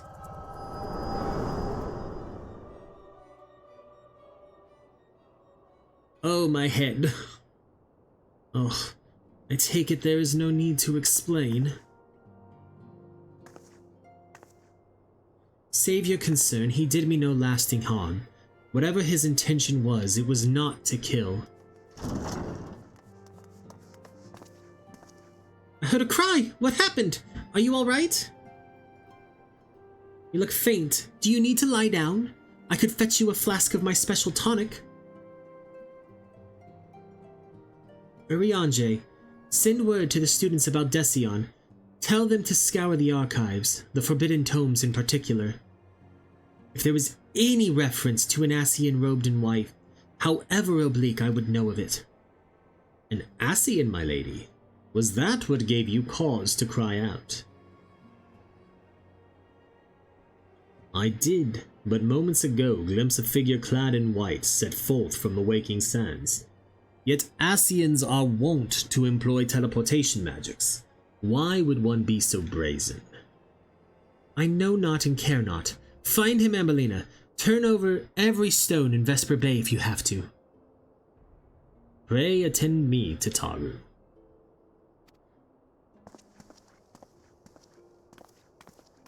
Bum bum bum ba-dum ba-dum ba-dum. I think this is when we find out his name is actually Elidibus.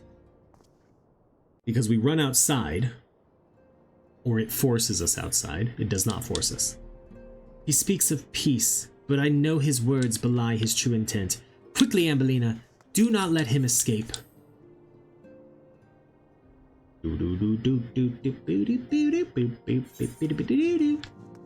Search for the white-robed Asian. But first... Have you all changed your words yet? No. And what quest do you have now? The King Oh yeah, it's the extreme version of Good King Mogamog.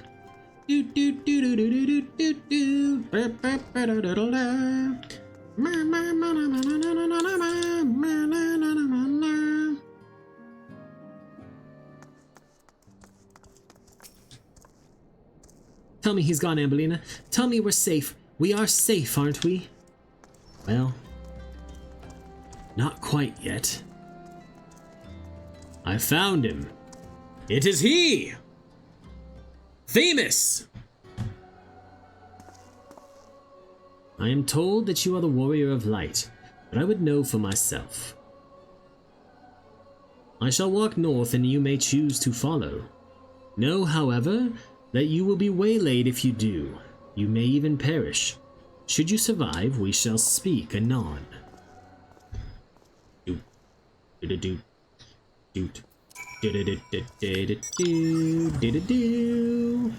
Now we're singing Pokemon songs. You are being judged.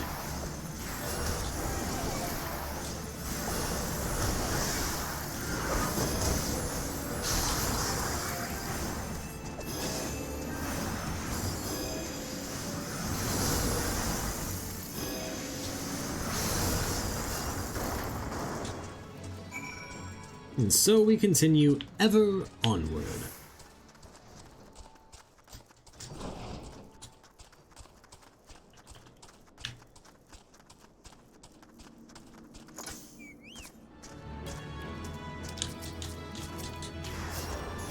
Who's some gargoyle?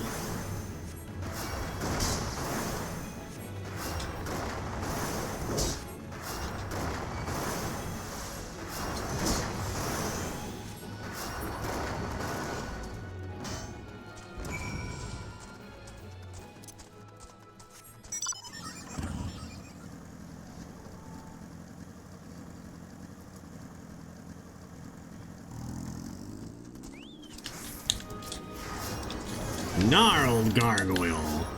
Ha!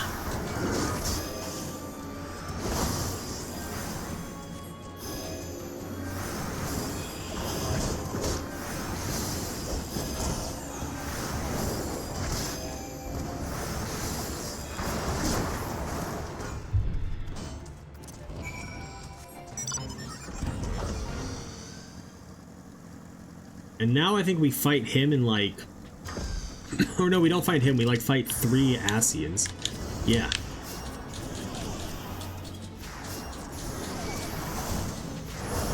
Four Asians.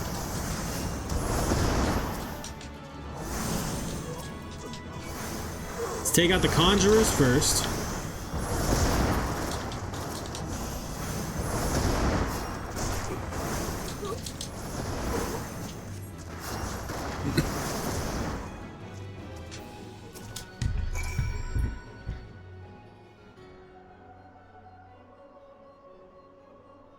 Remarkable, truly remarkable. I thank you for granting me this indulgence. None save she who bested La Habrea could endure such an examination. Have the laws of man grown so twisted in my absence that it is now permitted to lay hands upon an emissary? You bore witness to my audience with the antecedent, did you not? Then you know I acted only in self-defense. I realize the same cannot be said of La Habrea. Even amongst his brethren, he is considered unique. Nevertheless, I cannot wholly condemn his misdeeds, but through them we discovered you, one so strong in the gift that she could cast us out. Your mother favors you still, that much is plain, but surely you must feel it. Her influence wanes, and her strength shall soon be spent. These lands, these people, this world, all shall soon change. As it was, so shall it be again, as it should always have been. Doubt my claims and question my motives if you will. Only believe me when I say this. I am Elidibus, emissary, bearer of the word of the one true God, and we shall meet again.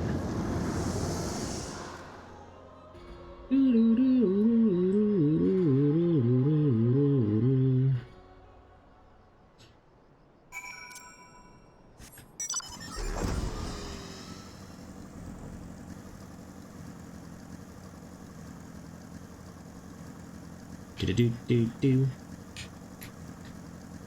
Do-do-do-do-do.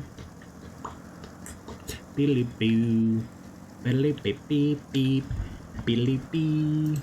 Billy-beep-beep-beep. Billy-beep. That's the Metal Gear theme song, because music just gets stuck in my head. Where were you, Ambellina?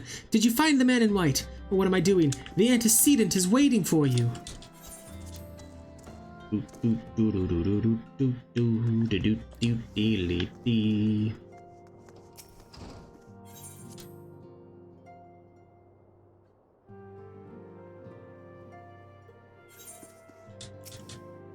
Thank the gods you've returned, Ambellina.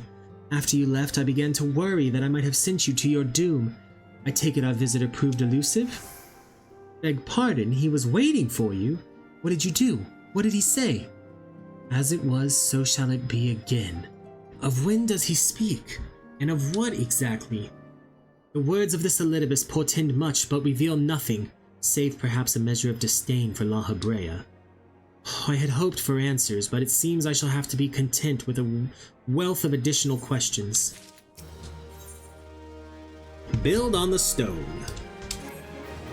Let us set aside the matter of this Ascian until after we have completed our move to the Rising Stones. There is but one final favor I would ask of you before I depart.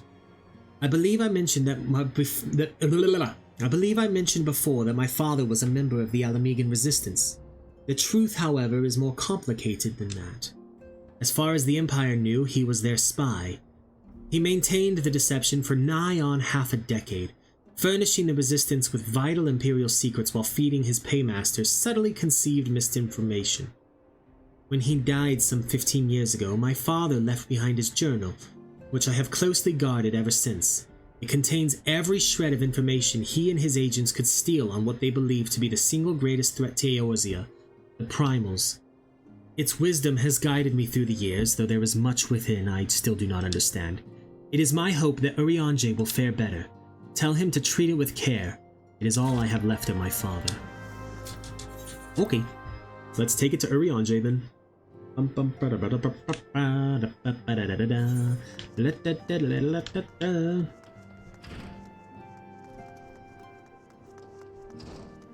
You all have anything new to say yet? No?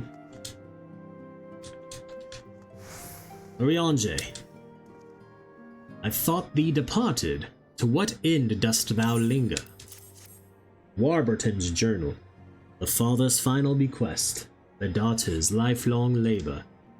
It is no small thing to surrender such a cherished memento. Well can I imagine the antecedent's pain. Upon mine honor, I swear to spare no effort in the study of these materials, lest my lady's sacrifice be in vain.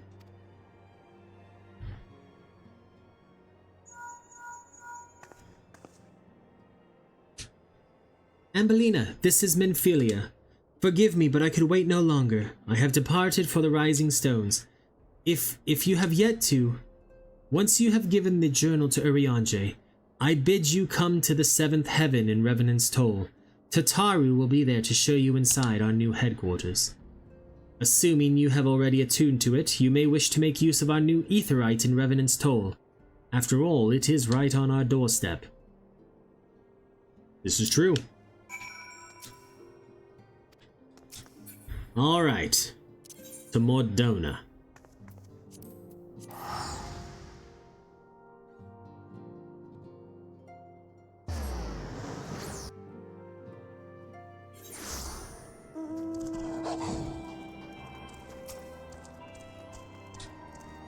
The Daru.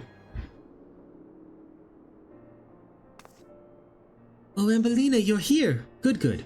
We were all wondering when you'd show up. As I was just telling your restive receptionist here, I'm pleased to inform you that all the documents have been prepared and all signatures signed. The Rising Stones is officially yours. Splendid. From this day forward, I will spare no effort in seeing that it is as welcoming and comfortable a home for us as the Waking Sands ever was. That said, this is all somewhat intimidating, is it not? So many unfamiliar places and unfamiliar faces. Take that odd-looking fellow over there, for example. He's been eyeing us most suspiciously ever since we arrived. I cannot help but wonder if we are truly safe here. The outlandish man? Ah, that man. I can't say I've spoken to him myself, but rumor has it he's come to hunt for the ancient treasures in the Crystal Tower. You've seen the structure I speak of, no? It'd be hard to miss it. That massive pillar of shining crystal that looms high over the land, just to the southeast of here. If the tales are to be believed, it's a remnant of some ancient civilization. The details remain a mystery, and that's no doubt why it's drawn adventurers and scholars from all over looking to unearth its secrets. The man over there is no exception, and if my instincts are true, he knows more than most. If you're curious about the tower yourself, you could do worse than to talk to him and see what he knows. Why, if I weren't otherwise occupied with my duties here, I'd have half a mind to join you.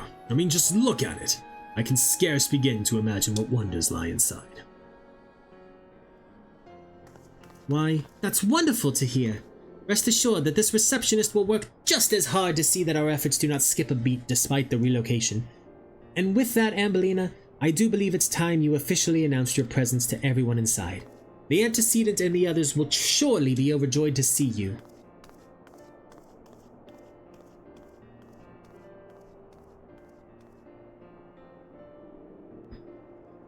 This is when I think it tells us the Crystal Tower quest series is now available. In order to progress, you must first complete certain quests in the Crystal Tower series. While you are granted a respite from your duties as a scion, use your time to probe the depths of the Crystal Tower and see what ancient secrets may be gleaned.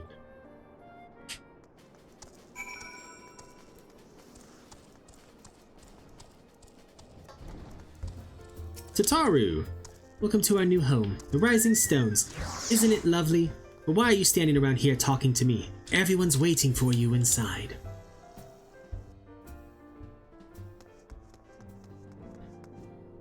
Coltonet. I did not realize the Scions had moved until I arrived in Vesper Bay. Thankfully, Urianger was kind enough to direct me here. I know I've only just joined, but if there is anything I can do to help, please let me know. Ishtola? As you can see, our Charlian allies have furnished us with a wealth of new tomes. It would be prudent for you to broaden your knowledge as well. Flamine? Oh, you wish to help? That's very kind of you, but I can manage on my own. Besides, you should be out having grand adventures, not withering away here with me. Thancred. As ravishing as ever, perhaps for old time's sake she would. Gods, Ambellina, don't sneak up on me like that. We bards are an easily startled lot. You're not a bard, you're a rogue! The horror! The horror! So here we are, comfortably independent and unquestionably neutral, or at least more so than before. Truth be told, I cannot say it feels that different. Of course, Ida begs to differ. I love the smell of victory in the morning. It smells like sweat. No, Montoy sauce. No, victory. Yeah, victory. Alright, speak with Alfie now and then go into the solar. Is it not wonderful, Ambellina? Nary a single presumptuous merchant has darkened our door. I know full well they will come in time, but for now let us enjoy the respite.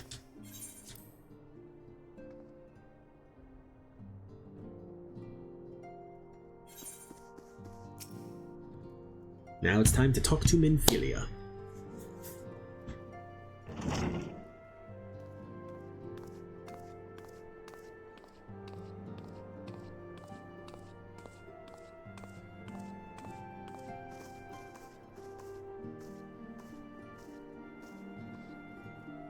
Well, it is certainly spacious.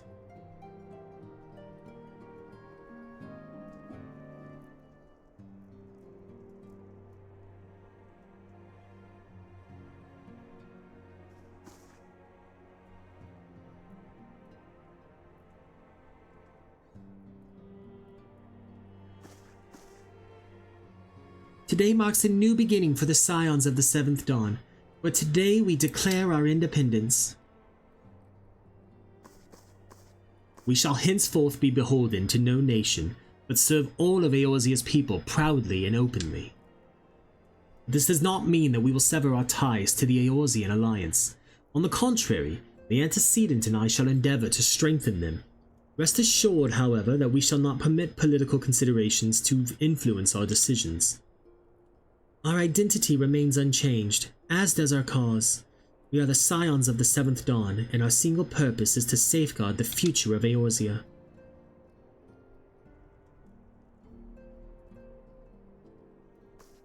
For Eorzea!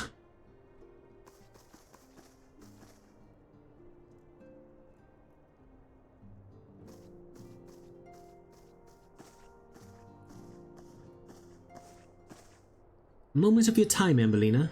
I would speak of Elidibus. Where did you come from? Pardon the intrusion, my lady, but the matter which bringeth me will admit no delay. Mine every attempt to contact the students of Baldessian hath been met with silence. No one will respond. How odd. Allow me to try. Womp womp womp. Womp womp womp. Womp womp womp. No response. Surely they would not ignore us. They have never yet, my lady. I fear we must assume the worst. No, I will not believe it. An outpost perhaps, but not their headquarters. Their wards are beyond circumvention. Had they come under attack, they most certainly would have raised the alarm. None could penetrate their sanctum unnoticed. But for those who lack the gift and the knowledge both, oh no. Contact their agents in the field at once. If aught has befallen the students of Baldessian, they may know of it. Though the thought of it pains me, until such time as we have evidence to the contrary, we can but assume the worst. Accordingly, we must needs seek another source of information on Elidibus. 'Tis possible that others in the homeland are possessed of such knowledge. Be fairly warned, however, they are unlike to yield it unconditionally. Do what you must. Yet another unforeseen and unwelcome development. What could be next, I wonder? A visit from a crimson-clad Ascian, perhaps? Or Ochre, or Puce? Which of our allies will then fall silent? For a time, I thought we had gained the upper hand. When you shattered the Crystal of Darkness and cast out La Habrea, I dared to hope that we had found a way to rid ourselves of the Ascian menace. But I was wrong. He endures and may yet return. Upon that point, I have no doubt that Elidibus spoke true. Yet there must be a way to destroy them utterly, a way to spare this world their unholy machinations. I dare not consider the alternative. There are forces at work we do not understand, Ambellina. I discern them all around, in disturbances too great and too numerous to be dismissed as mere coincidences. Doubtless the Paragons are involved, but how and to what end is far from clear. I know not what will come, but I do know that we will rise and meet it as one. Ah, my stalwart hero. Your face is a picture of resolve.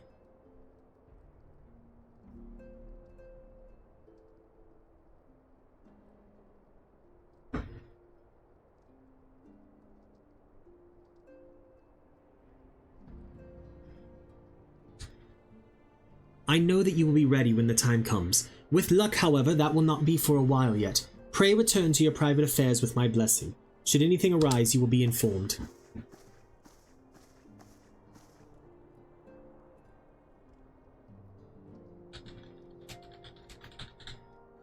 Kryl, where are you?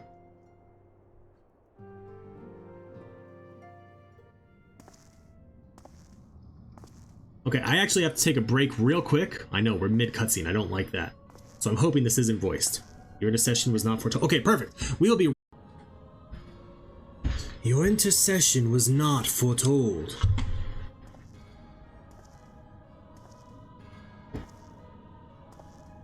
You object? We question. Our plans are in motion. Your intentions unclear. They survived the Seventh Ardor and are now stronger now in the gift. Does that not intrigue you?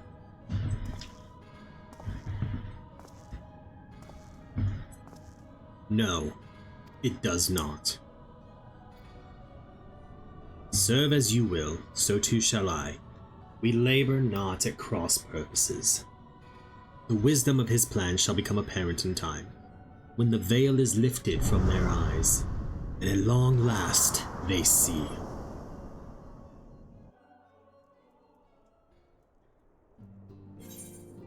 Woo!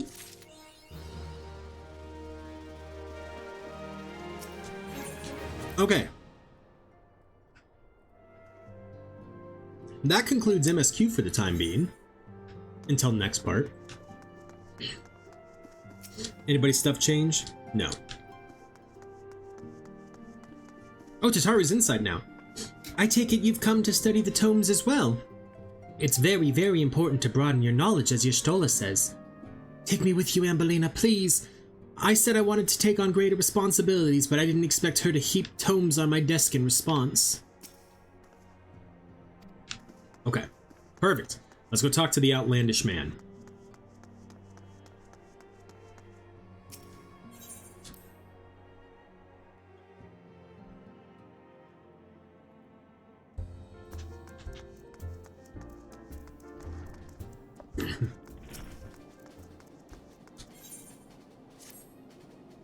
Do I know you?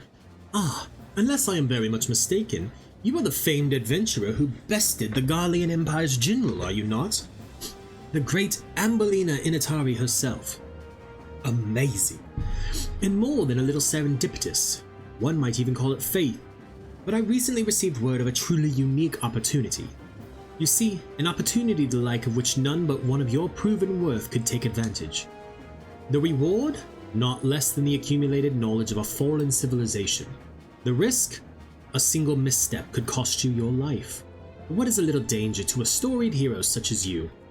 A woman with doubtless confidence in her own abilities stands to profit handsomely from this venture. No, I crave no recompense for my part in bringing this opportunity to your attention. The historic discoveries you shall make will be reward enough, I assure you. If my words have fanned the flames of your curiosity, then I bid you seek a man by the name of Rambrose at St. Coinach's find. It is he who stands at the doorway to untold marvels, awaiting the arrival of a champion bold enough to march across the threshold.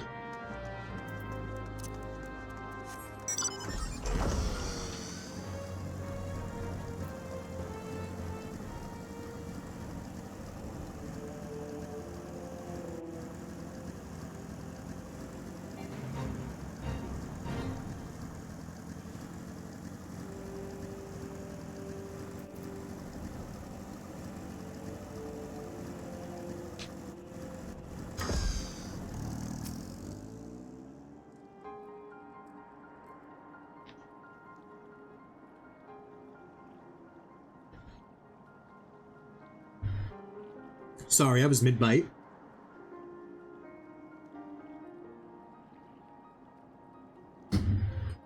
Why, if it isn't Ambellina Initari herself! I was not expecting such a celebrated guest. To what do I owe the honor of this visit? You were directed here, you say, by a man clad in foreign garb. Well, the opportunity he spoke of must surely refer to our latest anthropogeographical endeavor. Quite how he came to know of it is another matter. All knowledge of this project was supposed to be restricted to my organization. That is something for me to ponder in private. You are here now, and your services will, I am certain, prove invaluable. I must warn you, However, that the venture, I lost my track. I must warn you, however, that the venture we have in mind is no simple excavation.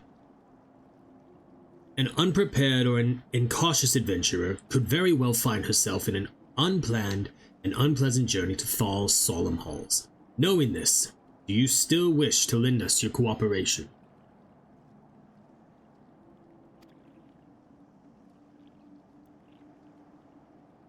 I rather thought you would say that. Your courage is scarcely a secret.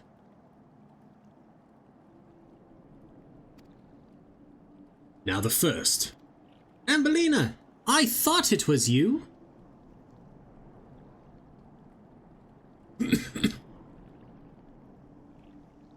What brings you to St. Coinax? Don't tell me. The Alliance has sent you on another realm-shaking, history-making mission to lay low an apparently insuperable foe, yes? No. I see you two are already acquainted. That is well, Master Garland. Our intrepid hero here,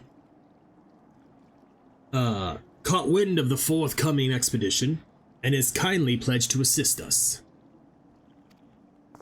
She has she? Glad to have you aboard, Ambellina. You don't have the faintest idea what you volunteered for, do you? Very well, let us begin at the beginning.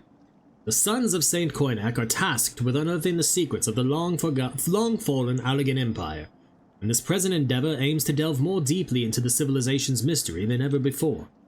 But I know that look. In the event that you feel ill-equipped to contribute much on the subject of Alleg archaeology, I invite you to recall your encounter with the Ultima weapon. That mechanical monstrosity represented a feat of engineering far beyond aught Garlemald can presently achieve. Nero Tol Scalda simply awoke it. I mention this by way of a reminder that you have had what one might term extensive first-hand experience with a notable Allegan relic. In short, you're practically an archaeologist.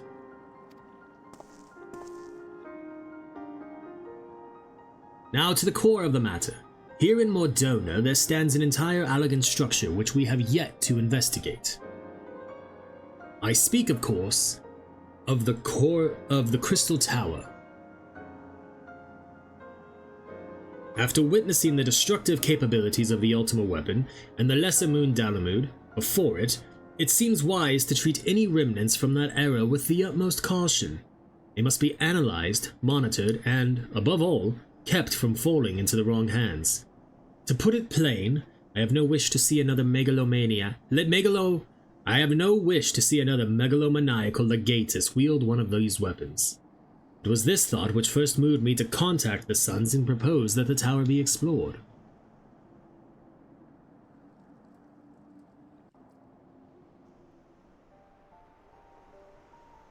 For several millennia, the Crystal Tower remained hidden, buried deep underground.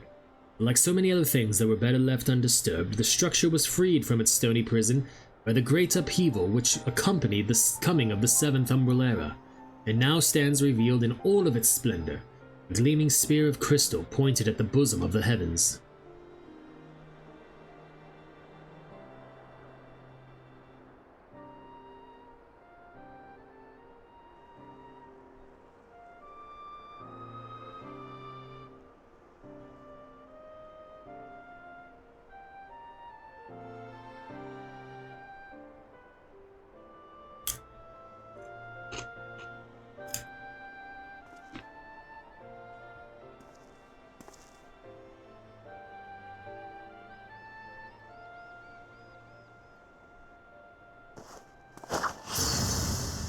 Dang.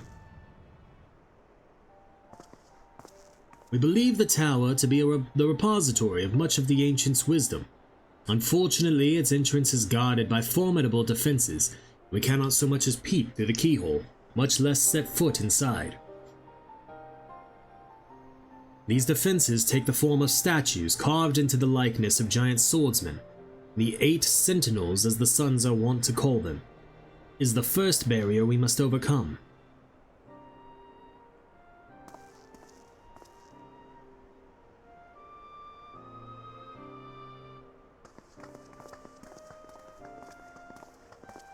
Why not simply fly over them in an airship, you ask? It's been tried before, Any vessel that ventures too close to the tower is blasted out of the air. We either destroy those statues or the front door is forever beyond our reach.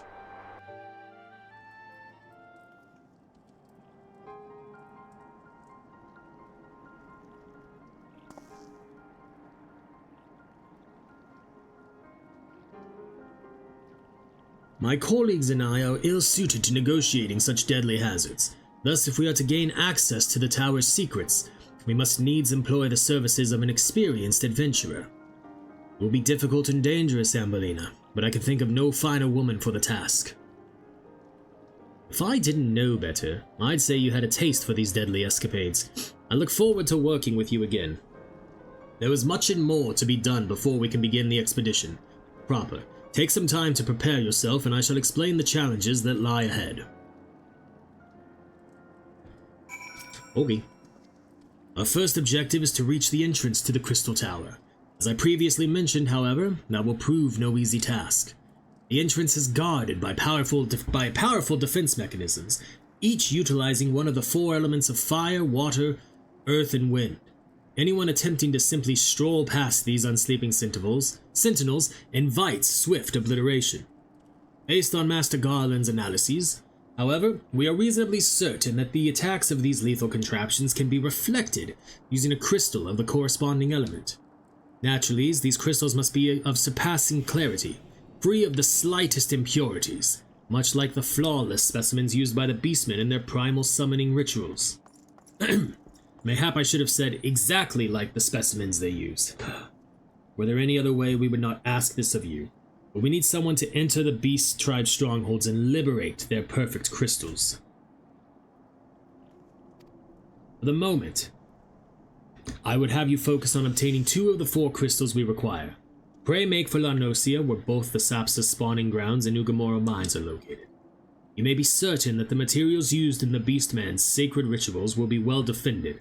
Whether you choose to venture there alone or with companions, I shall leave to your discretion. But whatever you do, please be careful.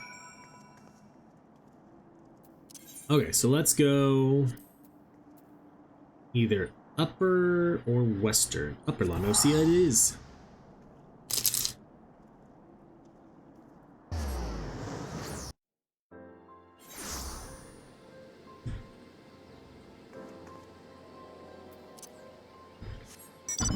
It was outer La Nocia.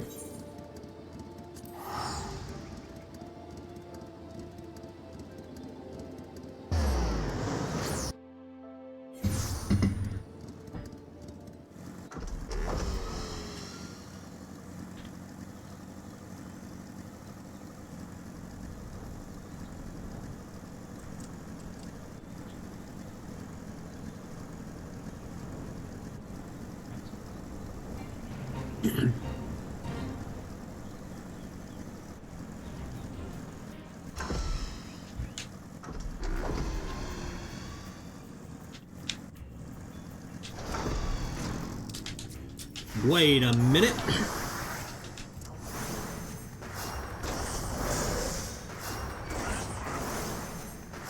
How many of those do I have to beat? 3. Okay.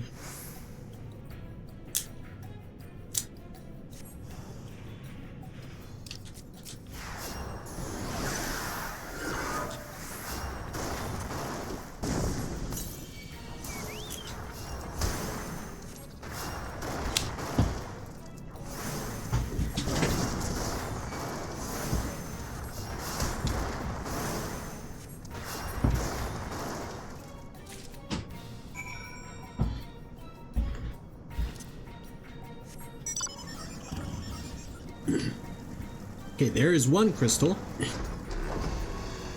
Now, before we teleport for another one,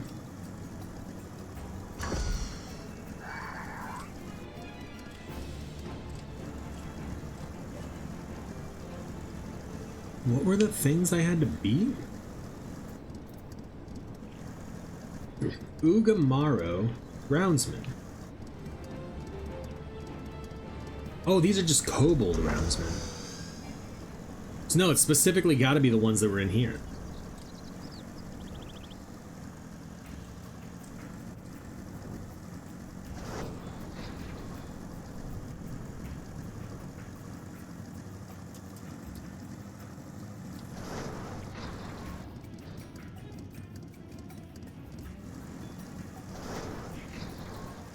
I just figured since I was here, I might as well try and do them right now.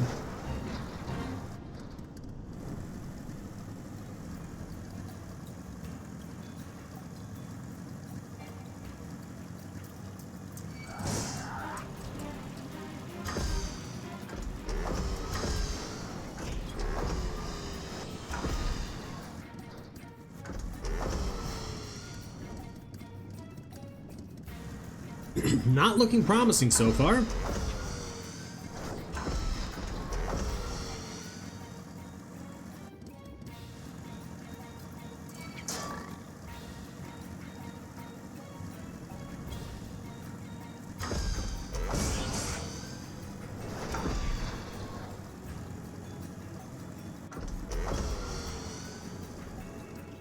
Huh. All right, well, let's go Aleport. I'll just have to come back and kill him like one at a time. Every so often.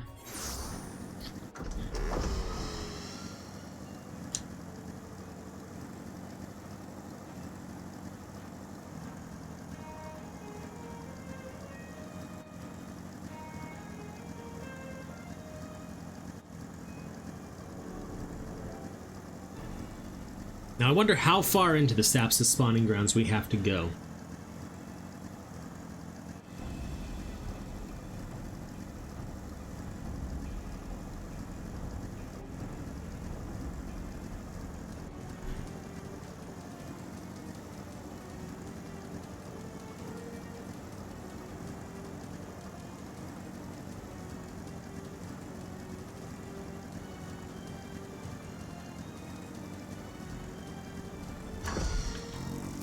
Pretty freaking far, it looks like.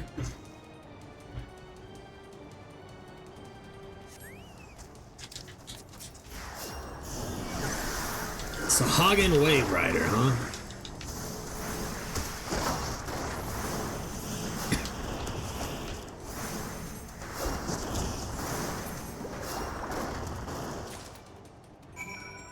Alright, back to Mordona.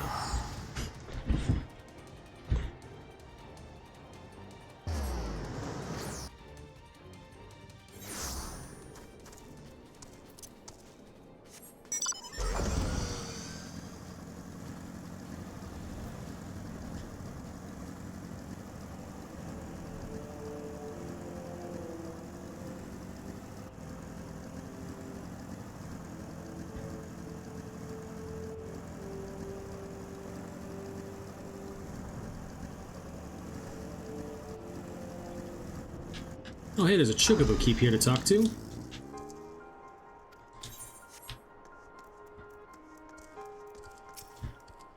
Technology should never be allowed to imprison people. That's a hard lesson I learned from watching Gaius and my father. If the secrets of the Crystal Tower are as dangerous as we expect, then I mean to keep them under lock and key. The terrible mistakes of history need not be repeated.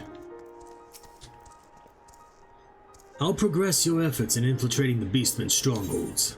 Well, I got two crystals. So these are the famed flawless crystals of the Beast Tribes.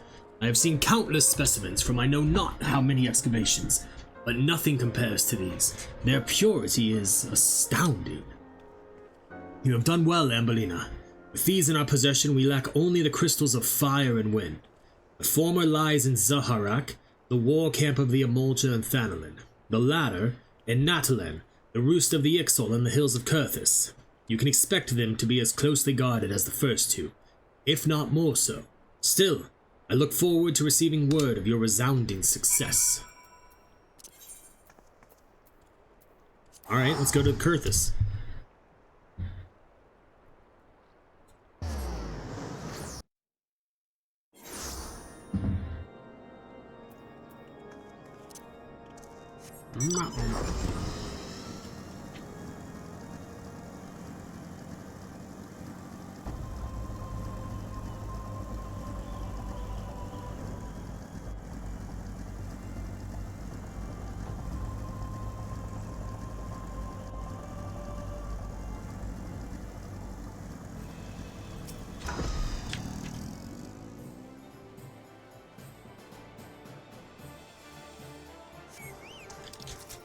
Caw! Ours these crystals are.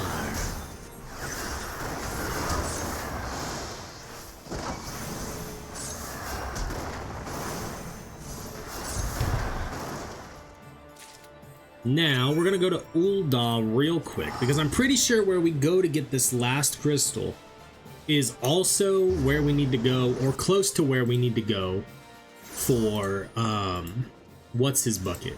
Ifrit. But in order to do the Ifrit part, we have to talk to Flame Commander Swift. Ambellina, we thank you for coming. Flame General will be heartened to hear that you have answered the call. We have already relayed to the Waking Sands that Ifrit is returned. For the sake of the peace in the region, we humbly request that you vanquish him. The Primal is to be found in his domain, the Bowl of Embers. To get there, you must use the Beastman Aetherite found within the depths of Zaharak, the Amalja stronghold. The Amalja have constructed their own Aethernite from salvaged Aetherite shards.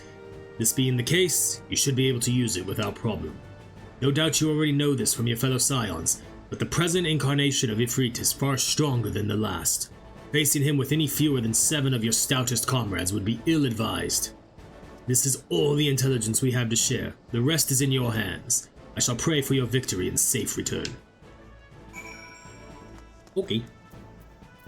These are all Southern Thanalan, yeah.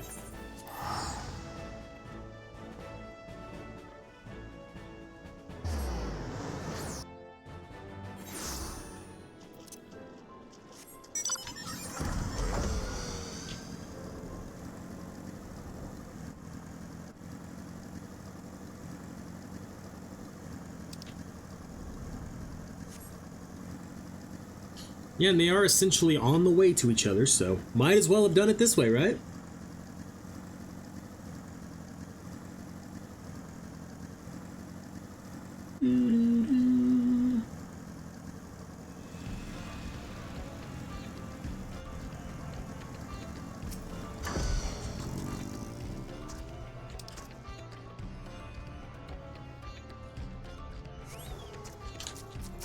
Who dares trespass in Zaharak?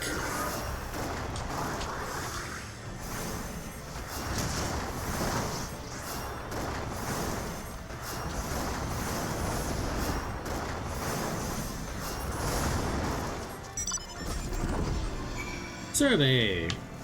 And now we can go turn that quest in. We can also turn this one in.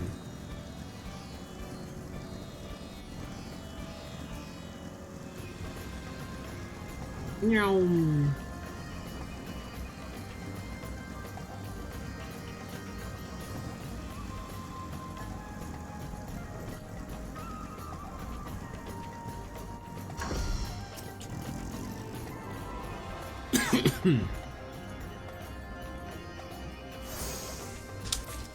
Okay.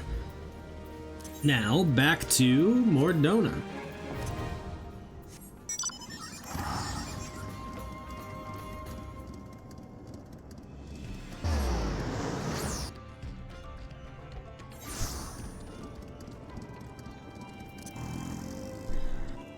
Of course, I do that all the freaking time. Get on my bike or my mount before I teleport, and then get off the mount because I'm like, I need to get on the mount. Every single time.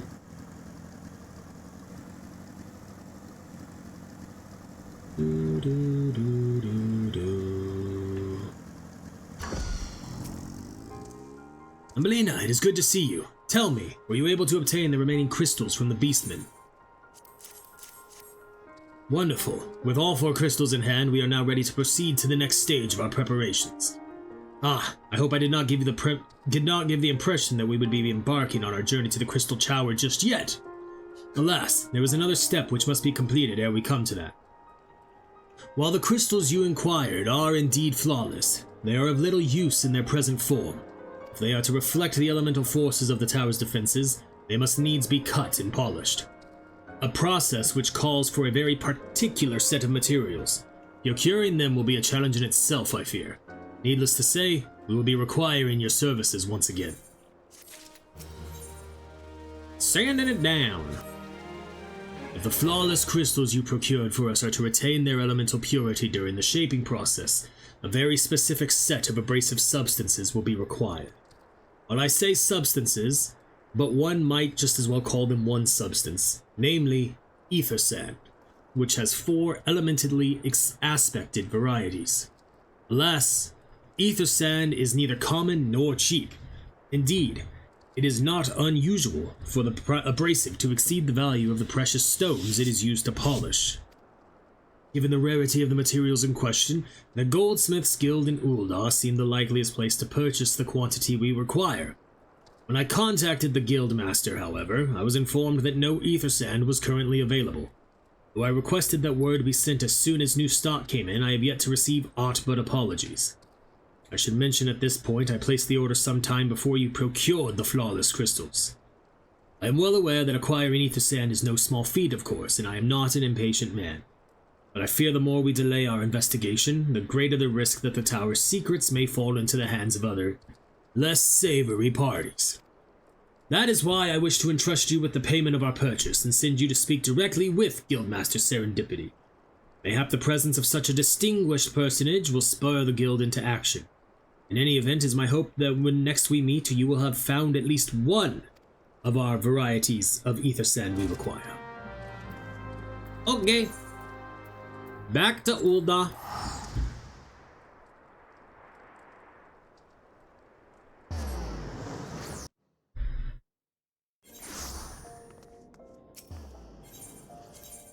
To the Goldsmiths Guild to talk to Serendipity, one of my favorite guildmasters. Hi, Serendipity. Ah, Mistress Initari, welcome, welcome. What brings you here, if I may ask? A bulging gill pouch. You're here on behalf of the Sons of Saint Koinak. What fortunate timing.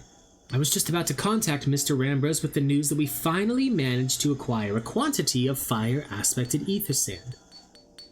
I'm afraid it may be some time before we can supply the other 3 varieties, but you are welcome to settle accounts for that which we have now. Pray speak with Jamim over there. Ah, I do beg your pardon, it seems she's assisting another customer. Come on, there must be something you can do. Without that sand, we'll have to rethink our whole design. I sympathize with your plight, sir, but as I explained, the ether sand in question is already spoken for. If you'd like to reserve the next shipment, then I would be happy to accept the funds you've offered as partial payment. Partial? Are you saying it's not enough? I'm already stretching our research budget as it is. I suppose a man can do without a midday meal for a year or 2. Ambellina, it's been too long. What brings you here, then? Got your eye on something expensive, have you? Yeah, I'm here for the ether sand. Well, now that is quite a money pouch. The sound of so many gil clinking together is strangely satisfying, is it not? Calming, and yet invigorating at the same time. Oh no, you're here for the bloomin' ether sand, aren't you? Well, I can't deny the elegant civilization's a subject worth researching. The chief said he was looking into something big, but we never thought to ask him what. Wedge and I have been too busy tinkering with a new airship design to think of much else. Well, I say tinkering, wrestling would be more like it. Still, after much wringing of hands and gnashing of teeth, we've managed to put together a prototype crystal-powered propulsion system. We got the idea for it when we heard how you lot had used a corrupted crystal on board the Enterprise. As a matter of fact. Anyway, to cut a long story short, our design calls for all 4 varieties of ether sand. And that's why I can't just relinquish my claim on this batch here. Even for you, lass. How are we meant to usher in a brave new age of technological innovation if not by technologically innovating, eh? While I hesitate to interrupt such an impassioned speech, duty compels me to point out that this lady is a representative of the organization that reserved the ether sand in question. To mention nothing of the fact that her purse is considerably larger than yours. Oh, it's like that, is it?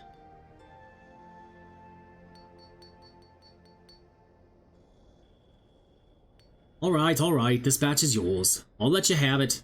But if you're going to take my sand, it's only fair that you grant me a role in this project of yours. I'll take that as a yes. It's not every day you get a chance to experiment with the wonders of the ancients.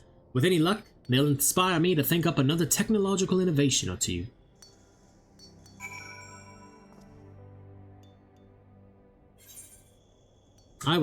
Oh. Now then, from what you've told me, I'm guessing you'll be needing the other 3 varieties of elementally aspected ether sand as well, right? Then rather than sitting on your rump waiting for a shipment that may never come, I reckon your time would be better spent looking for the stuff yourself. And it just so happens that I know a good place to start. There is said to be a peddler in northern Thanalan who, very occasionally, handles the earth-aspected variety of ether sand. Wedge is in the process of confirming the rumor as we speak. I know what you're thinking. When did my timid little friend decide he didn't need me to hold his hand anymore? The answer being, just the other day! Seems he's been inspired by a certain adventurer's heroic example. I thought he was joking when he volunteered to go to Thanalan without me. I just hope he manages to stay out of trouble. Head out to Blue Fog and you should find him poking about with his new bodyguard. Oh, did I not mention her? Aye. Wedge thought it might be wise to hire an adventurer to accompany him, just in case your heroic example turned out to be less inspiring than he first thought. Alright, to Camp Blue Fog. Ow.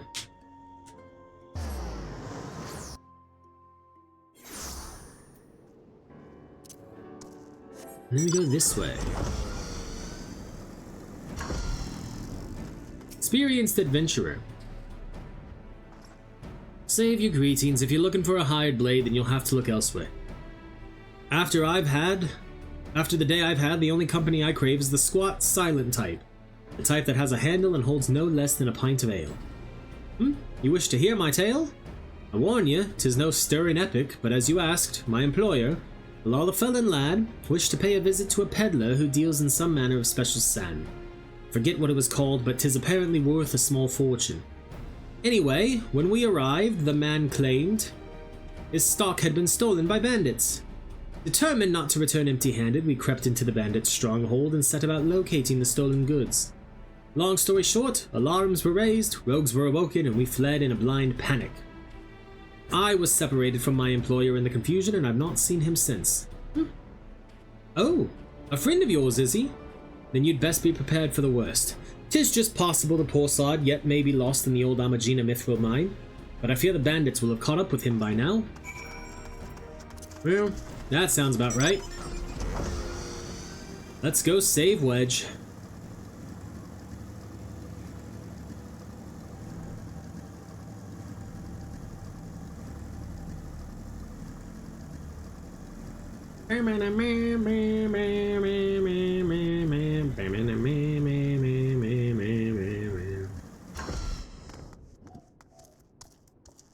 Wedge!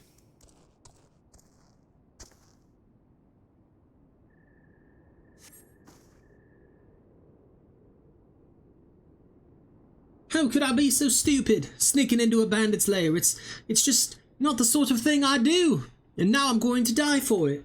No, I just need to calm down. I can do this. I can be brave. I'm going to stand up and I'm going to walk out of here. Here we go.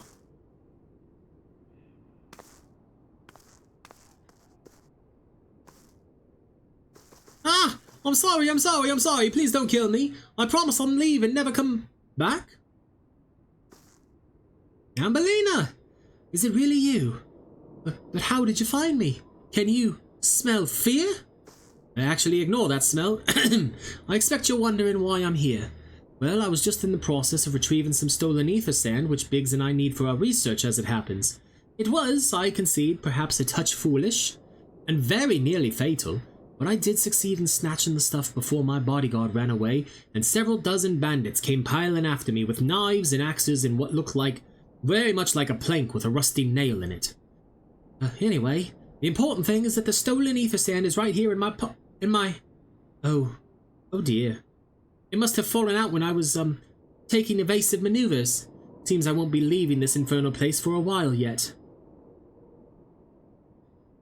You'll find the ether sand in my stead. Thank the gods you're a true friend, Ambellina. I hope the search doesn't prove too troublesome.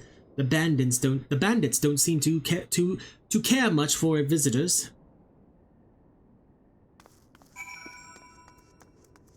Now...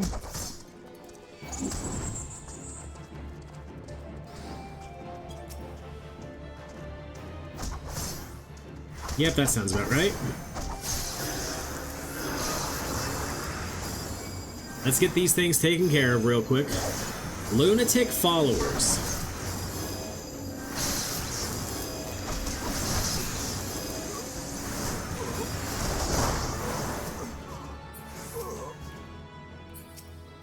Would you stop targeting enemies and target the ether sand?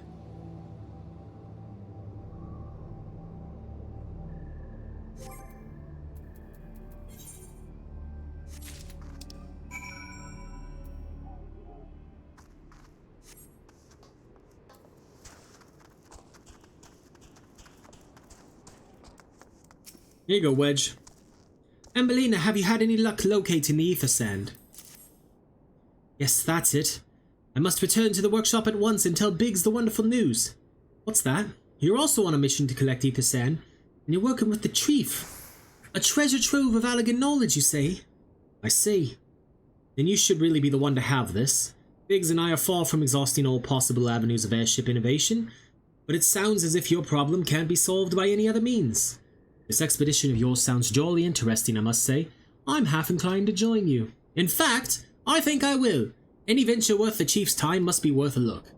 Right, I'm more than ready to leave this awful place behind, and you should return to Mordona with that ether sand before there are any more, little mishaps. Be sure to keep a close eye on your pockets, Ambellina. Alright, back to St. Coinex Find.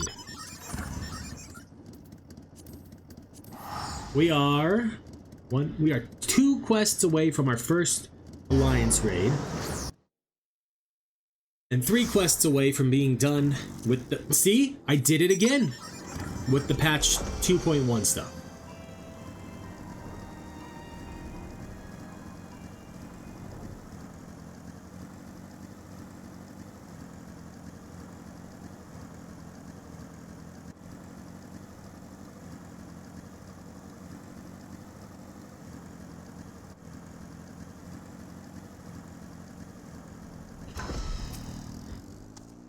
Ah, Ambellina, you have returned. I take from your presence that you were successful in procuring us some ether sand. Tell me, which variety did you find? Fire and earth.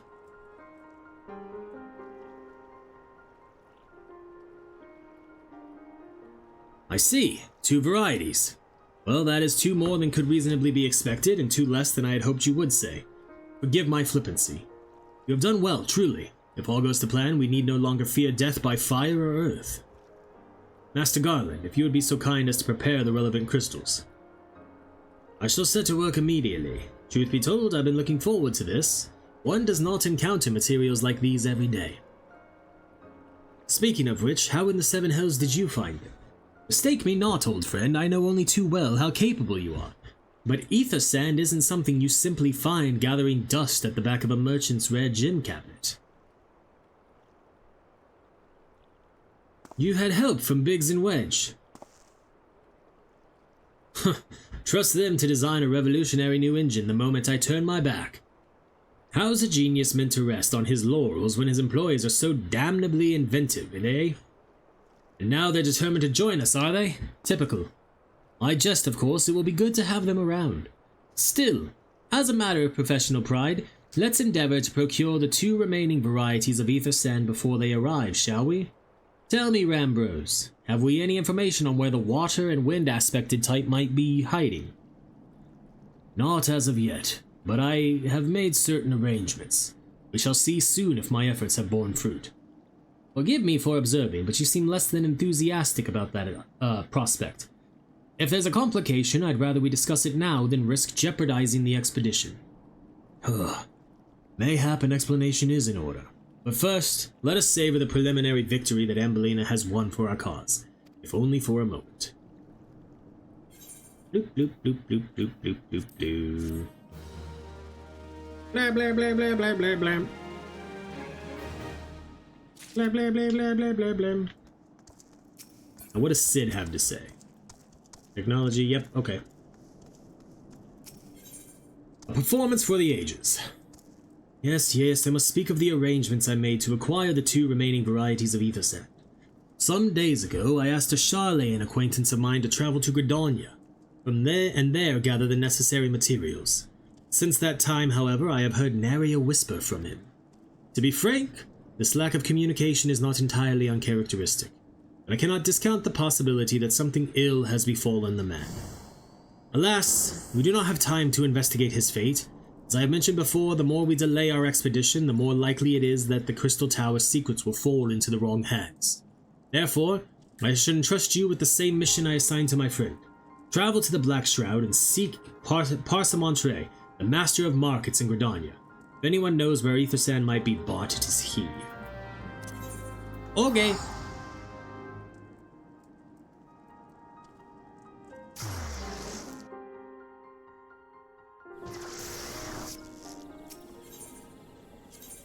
Actually, we'll just run this way.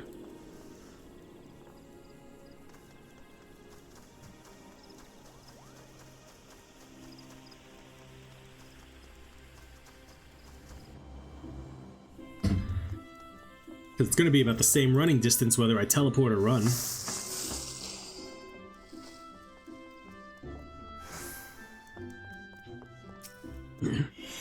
Yes, I'm sorry. Did you say you wish to purchase ether sand? Forgive me, madam, but have you the faintest idea of the rarity of the material you seek? Why, I have not seen so much as a grain of ether sand in these markets for many a long year. I could tell you where one might mine the ore from which the water-aspected variety of the abrasive is derived, but only a desperate fool would willingly set foot in that place. You seem undeterred. Oh, very well. Are you familiar with Earth's Gift? This is where the ore is to be found, in an area inhabited by a particularly pernicious hog. Should you encounter the betusked nightmare, you will know that you are in the right place, albeit at the wrong time. Farewell. Okay. So, to Quarry. This is when I think we get our first, interaction with Graha. Before we know it's Graha. Because he just, like, talks to us from, like, a tree off screen or something. And he's like, I've been following you for a while, my friend.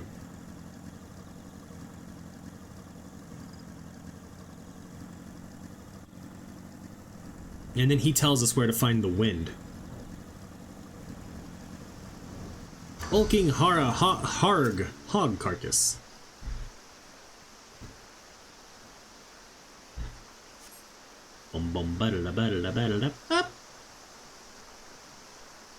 You are too late, adventurer, and not only for the entertainment. You will find no trace of the ore which but recently lay here. Nay, not so much as a speck.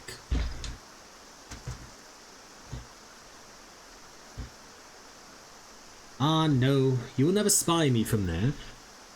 For the time being, at least, you will have to trust the evidence of your ears. Now stop squinting at the foliage and listen. As I told you, the water-blessed mineral you hope to find is gone. Taken by me. Victory has made me magnanimous, however. Accordingly, I have decided to share the location of an alternative source of ether sand with you. The wind-touched variety, to be specific. I trust I have your intention. Good. A band of Ixal in the North Shroud keeps a quantity of the abrasive for the purpose of removing impurities from lesser crystals. Well, do you mean to dally here all day? Make haste, adventurer, before I snatch another prize from under your nose.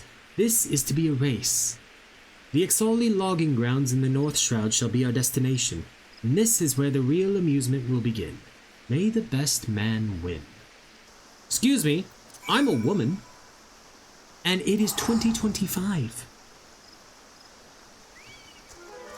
Finish the teleport! No!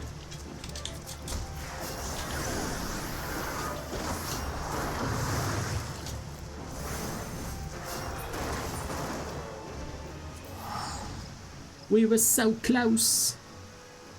So close.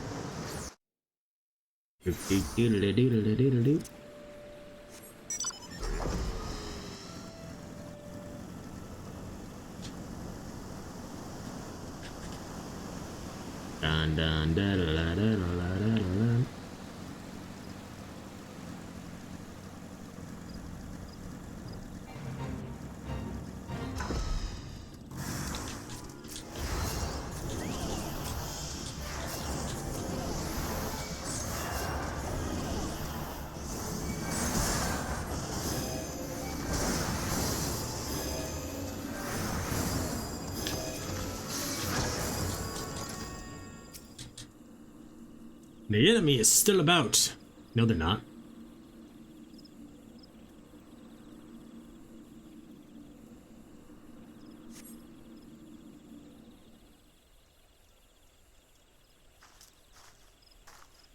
Bravo! That was quite a show, adventurer. Why, the spectacle proved so enthralling that all thoughts of Aethersand slipped my mind. I appear to have forfeited our little race. Congratulations, the wind-touched abrasive is yours.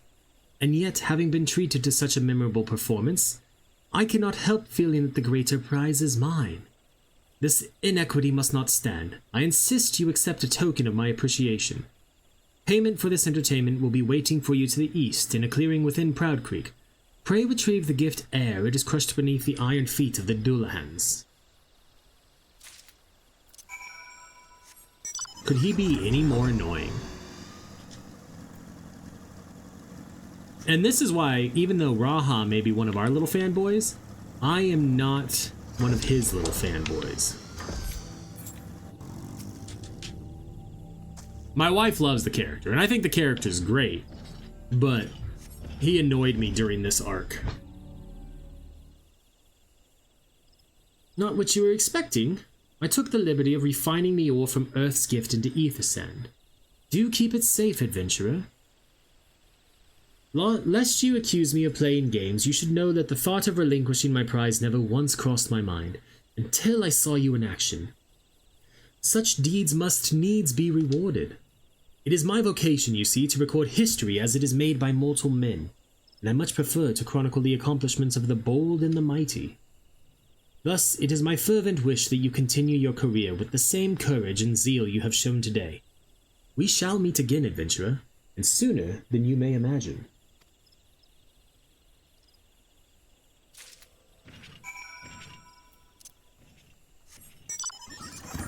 Two more donut.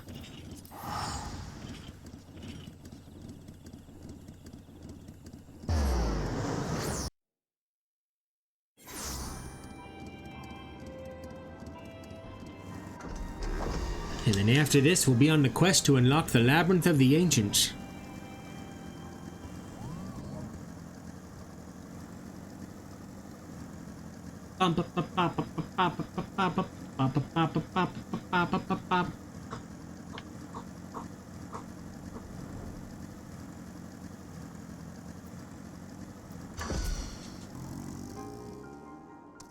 What news of your mission? Are we any closer to acquiring the remaining abrasives? We brought both. I shall have Master Garland begin work on the crystals immediately.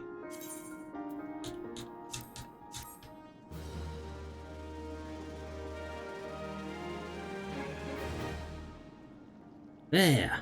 That should do the trick.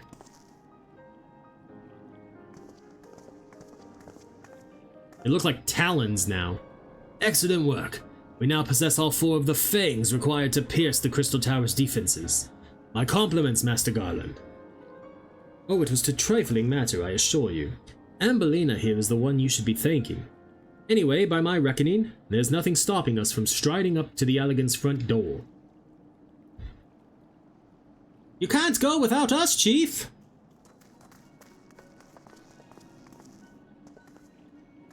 Biggs! Wedge! Come to lend a hand, have you?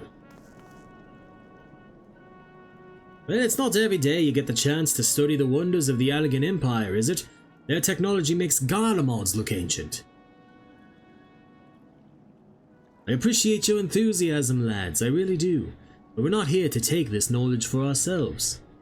Twice in the last decade, the promise of unimaginable power has prompted men to meddle with technology they do not understand, and the realm has been dragged into the very brink of oblivion on both occasions. We shall not be so irresponsible as to risk another. Wedge, do you recall our company's creed? Yes, Chief, it's, freedom through technology. Exactly, freedom. When we forsook our homeland, we swore that we would have no truck with machines that could be used to promote tyranny. That has not changed. Should you feel tempted to break your oath, remember this. The wonders of the all-knowing Allegan Empire could not save their civilization, and have damn near doomed ours, twice. This is why we must explore the Crystal Tower, and if needs be, seal away its secrets.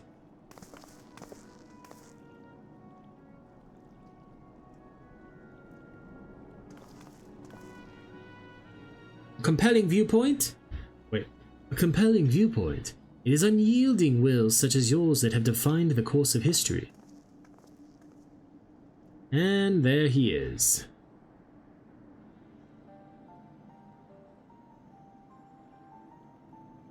So you return at last. Pray, what, pray tell, has kept you so wholly preoccupied that you could not spare a moment to inform me of your progress or preservation?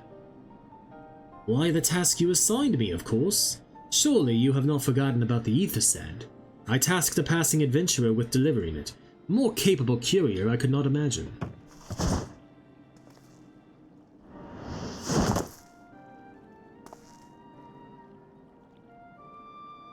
There's his arthritic hands. Greetings, adventurer. Did I not say we would meet again? I believe an introduction is in order. I am Grahatia, one of the students of Baldessian. I look forward to joining you on your groundbreaking expedition. Grahatia has been assigned to the project as an observer. I hope you will forgive him his eccentricities and welcome him as one of our own.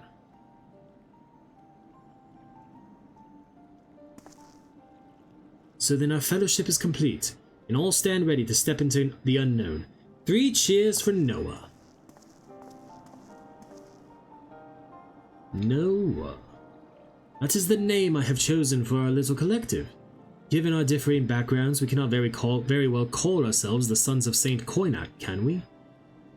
And we must have a memorable appellation if our venture is to leave its mark in the annals of history. I could claim that Noah stands for Nominated Observers of Artifacts Historical, and so it does, technically. But my true reason for choosing this name stems from the fact that it is shared by a vaunted Allegan Archmagus. An Archmagus? I like the sound of that.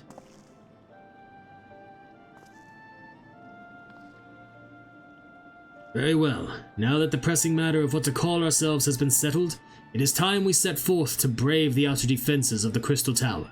Is everyone ready to depart? Yes, we are. Ready! Bum bum bum. Now we go to Grahatia. Esteemed colleagues, the secrets of ancient Alec beckon. Let's not keep them waiting any longer. Adventurer, you and I will join the engineers at the Crystal Tower's main gateway, where we will endeavor to neutralize the structure's outer defenses. Rambros, meanwhile, will remain here and oversee the operation. Given my knowledge of Allegan history, it seems logical that I should lead the expedition itself. Though I admit the role does not exactly befit my status as an observer, still, we can but make use of the resources at hand. Assuming all are in agreement, let us proceed forthwith to the large lopsided gate found to the southeast. Alrighty. Luckily it is but a short flight. If one but knows how to fly there.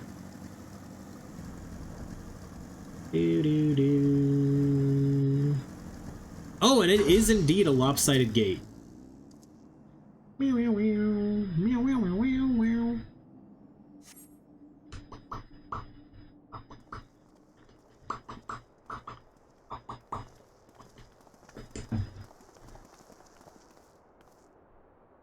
The Crystal Tower lies beyond this portal. Now comes the interesting part. Sid, you are the only one of our member who has ever crossed this threshold. I ask that you take the lead for the present.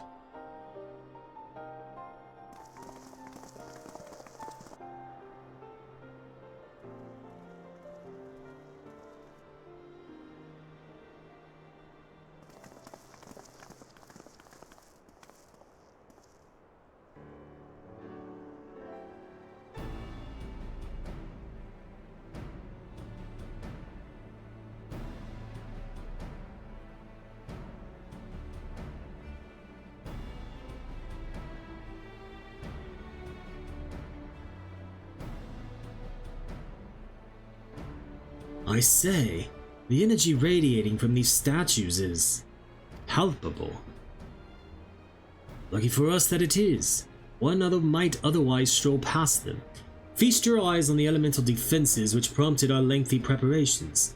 These sentinels prevent would-be intruders from advancing to within 20 yalms of the tower's inner reaches.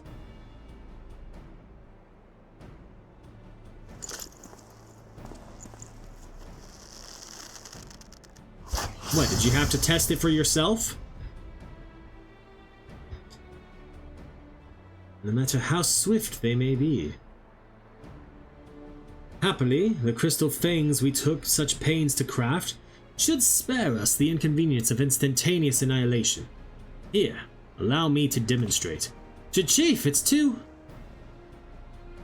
dangerous to allow anyone else to risk his life testing one? Quite right. I made the damn things, so it's my job to see that they work.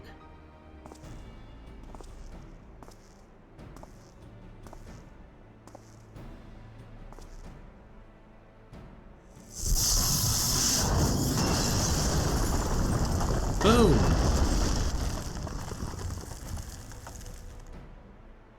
Dang!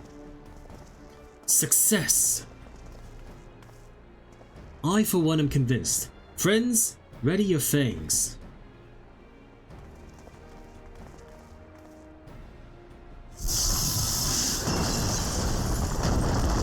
We watch each one in time.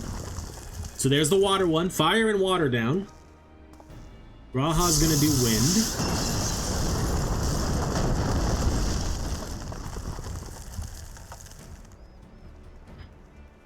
And then is it me or Wedge that does earth?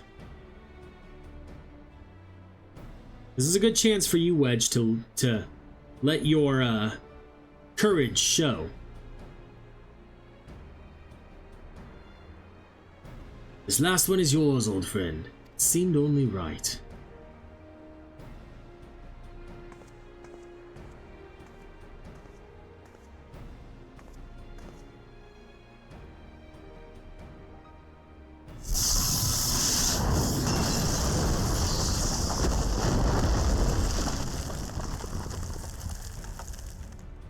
Perfect. The statues have been taken care of.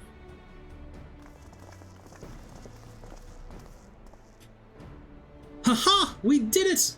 So much for the outer defenses! Indeed. The entrance to the tower is near at hand. My blood fairly sings with anticipation. That's because he has blood of the Alex.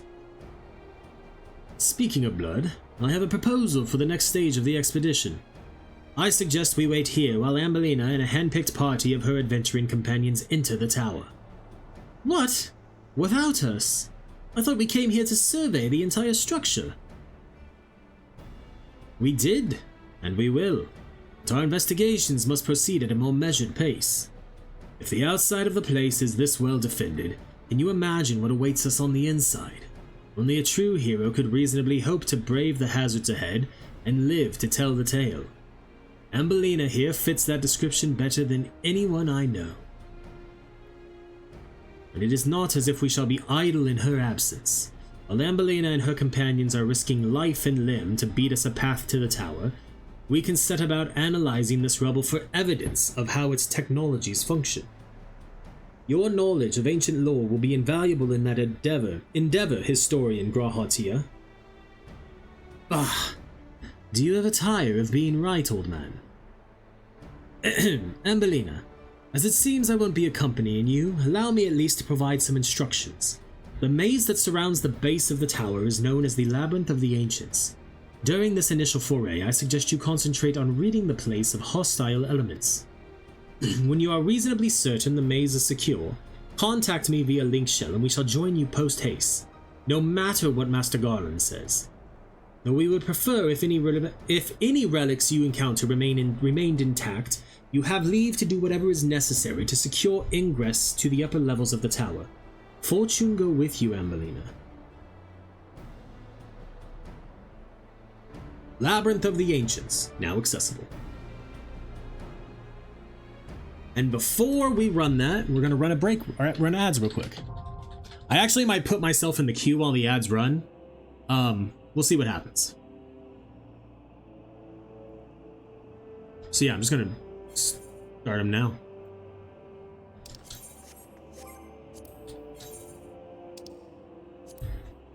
Let's remove Thorn March Hard.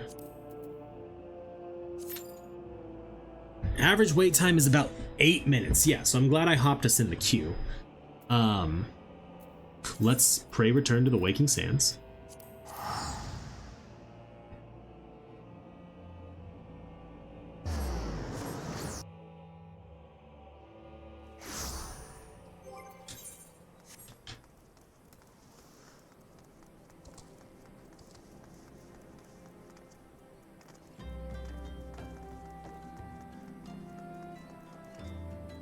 And pick up a couple more quests from Urianger.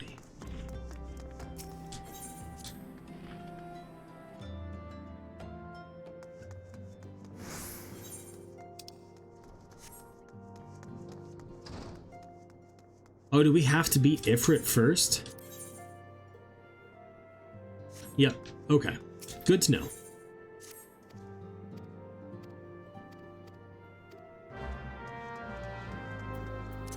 Let's return to Gridania.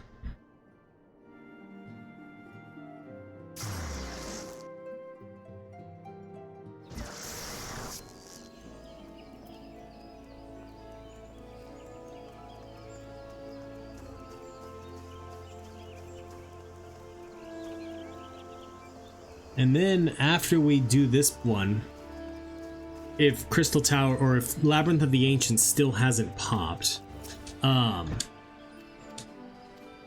we will, I will probably do some gathering for some things real quick. Now we gotta go speak with Kupla Cop in the patch.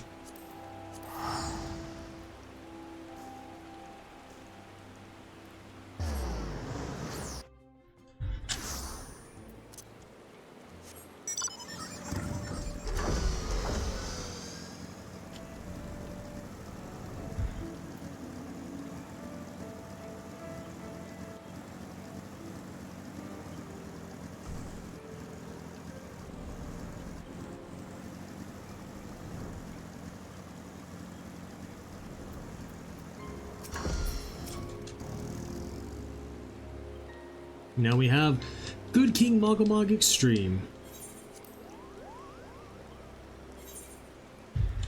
The king lives!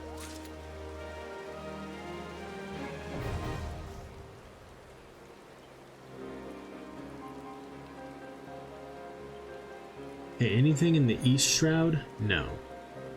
Let's go to the Central Shroud.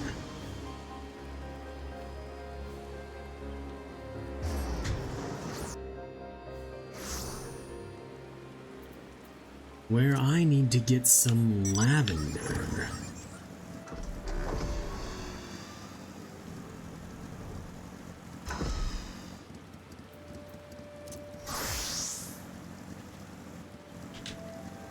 And is that here? Yes. Perfect.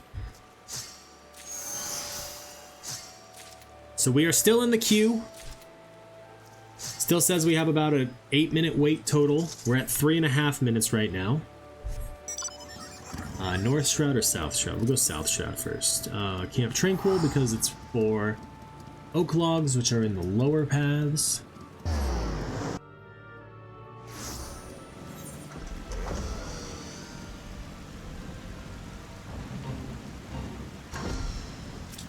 Lower paths right here too, I think.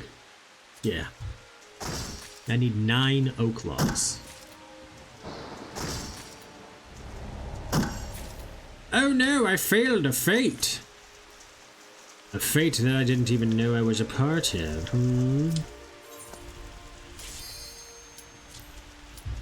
There we go. Let's get the oak logs all taken care of. Switch back to White Mage and commence.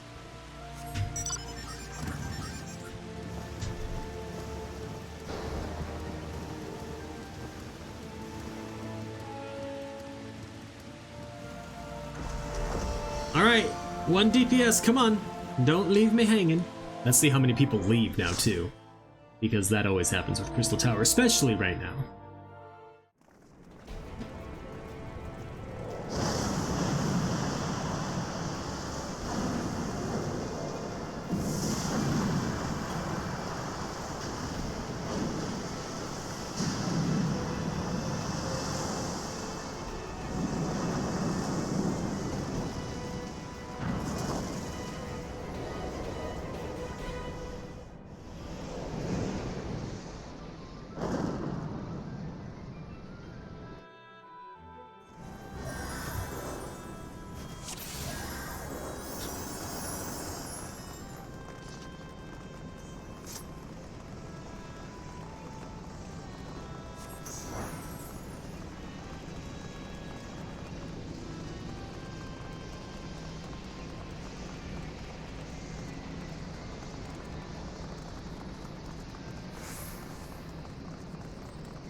All right.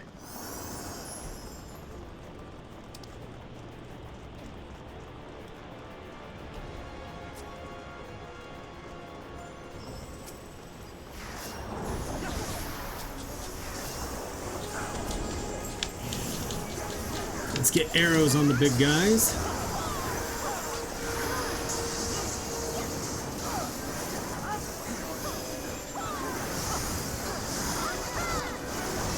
Oh, let's not stand in that. Let's also maybe not let ourselves die. Whoops.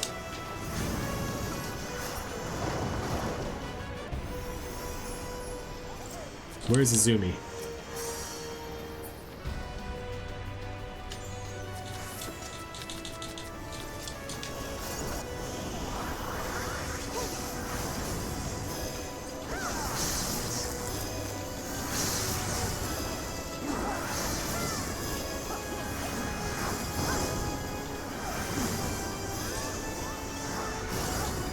I should also probably actually do my job as a healer. Ooh. That was a little closer than it should be. Definitely didn't almost let our tank die.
That holy isn't gonna hit anyone.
One more time.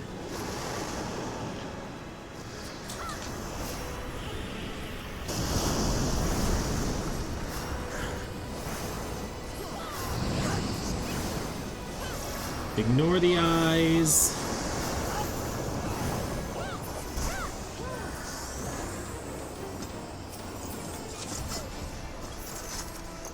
Go through the shortcut.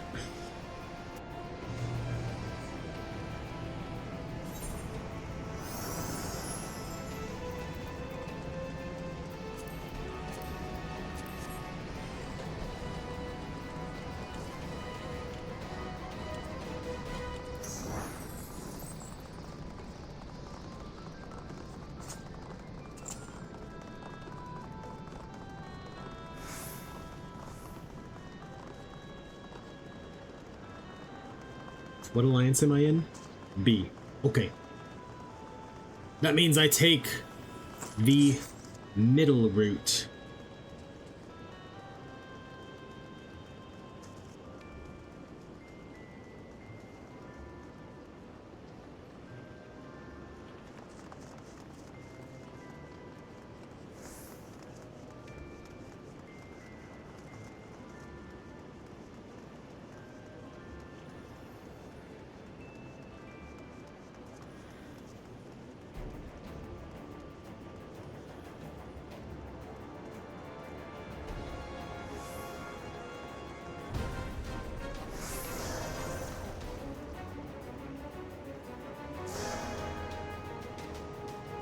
There we go.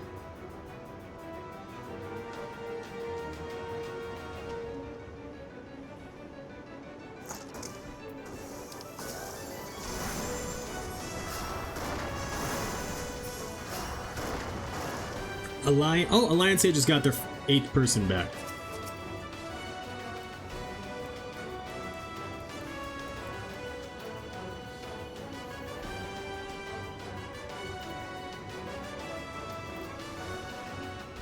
Nope, we can't get off ours yet.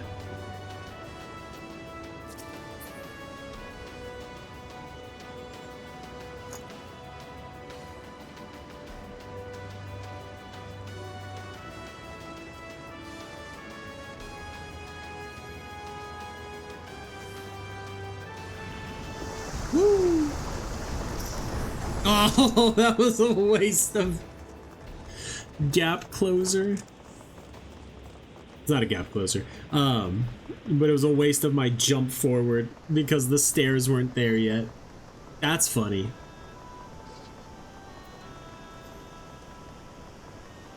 Okay. A, B, C. We don't get to do anything fun for a bit. A fights Thanatos. I will come over here and keep an eye on little buddy.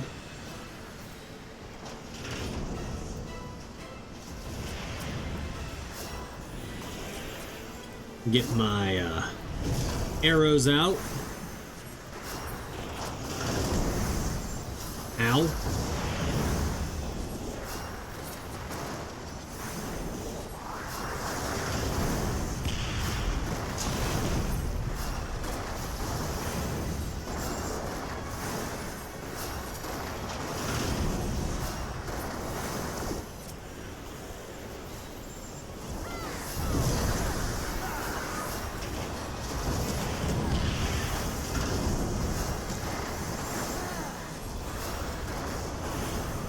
And good.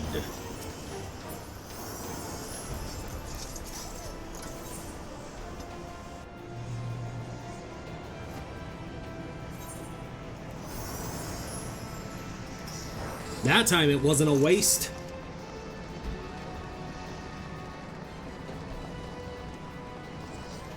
I'm hopeful to see if we can one cycle the Behemoth King. I was in a group yesterday, grinding on my main, for the stupid Etherwell stuff, and we one-cycled the Behemoth King.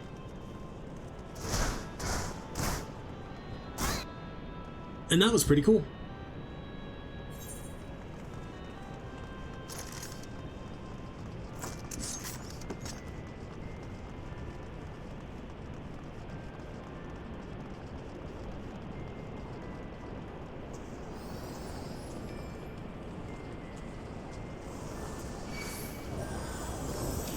Why did they decide then? I hadn't moved for a while. Why did I just waste my benefic too?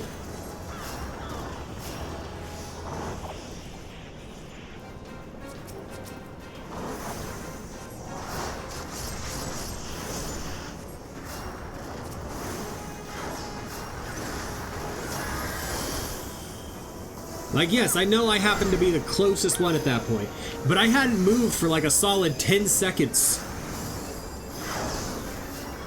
When it was finally like, hey, I'm gonna fight you.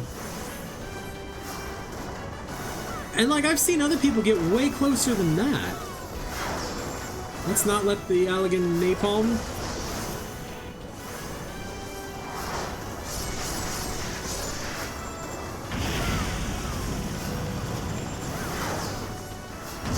Oh.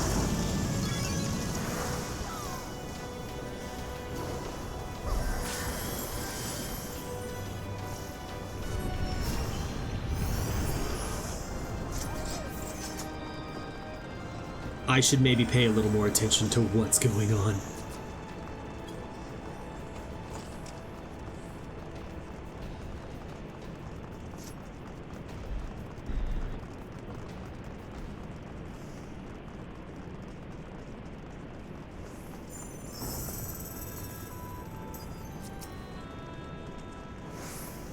Because I will tell you, I'm not doing my job as a healer.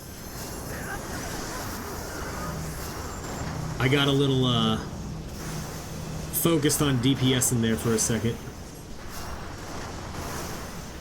Kinda tunnel visioned, if you will.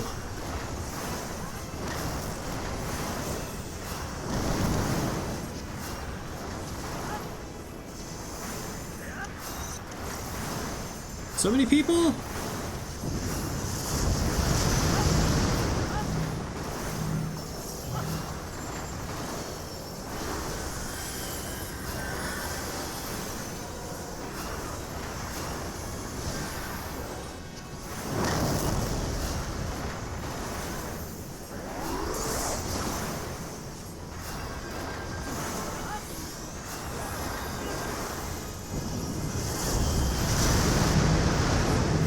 There we go.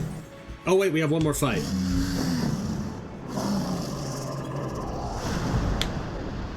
Rah!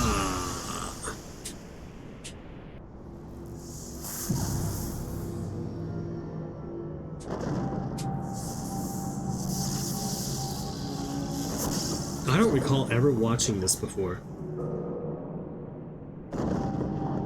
And then it lifts up and we fall down the hole, I think. No, we take an elevator up. Huh.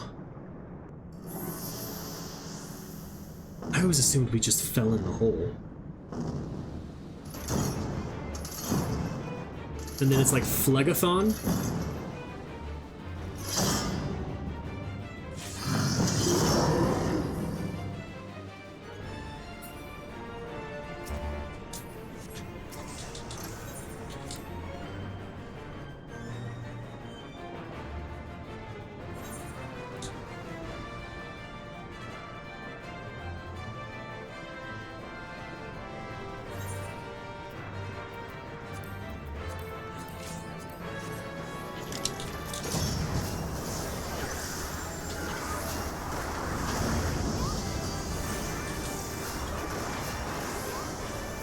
Alright, let's not let the tank die this time.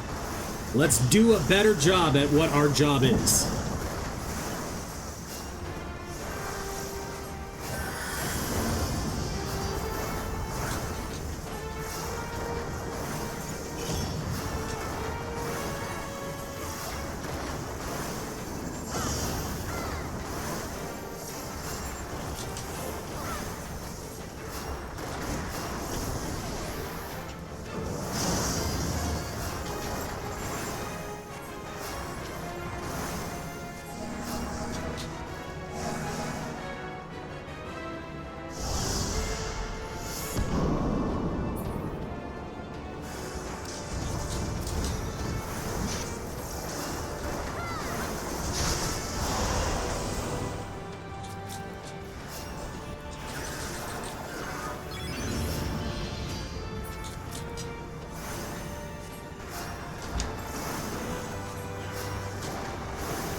Alright, he's less than 10%. We can just greet it. There we go.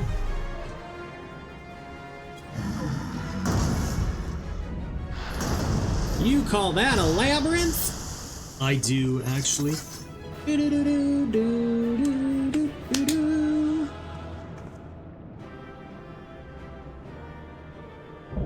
Labyrinth of the Ancients complete.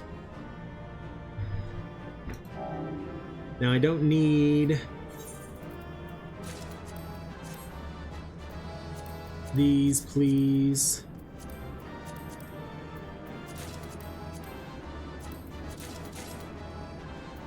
Okay. Works for me.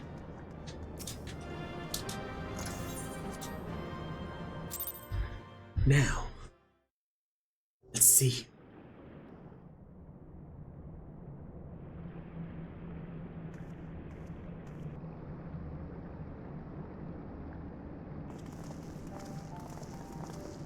Oh there, Ambellina.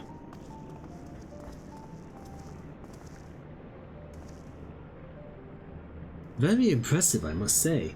Your name shall be writ large in the volumes that are sure to be penned on this historic expedition.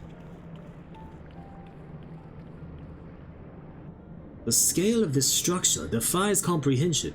Someone plainly thought bigger was better. According to the findings of my Baldessian colleagues, the Crystal Tower was constructed to collect and store the endless energies of the sun. A characteristically ambitious undertaking. Now, what of the tower's inner defenses? Judging by your haggard expression, clearing out the labyrinth was no small feat. A giant of a man wielding a shimmering scimitar, you say? Yes, that will have been Phlegethon, not Archeron, Phlegethon. He was a hero of the Allegan Revolution.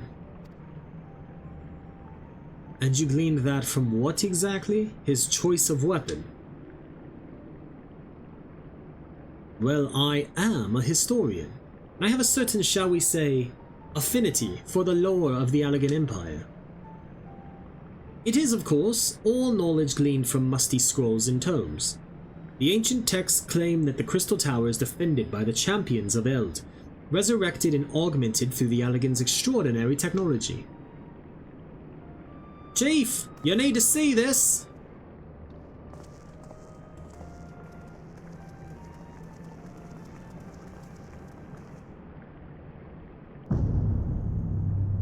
There it is. Well, there it is. The foot of the tower. What surprises do you have in store for us, I wonder?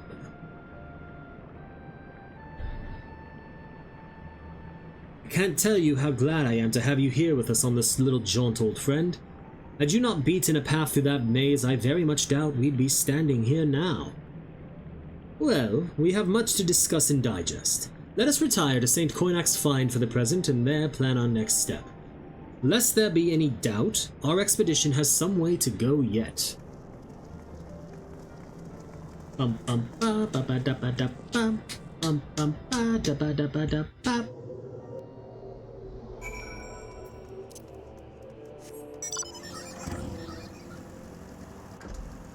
Now we need to go speak with Raha. I so wish we could fly.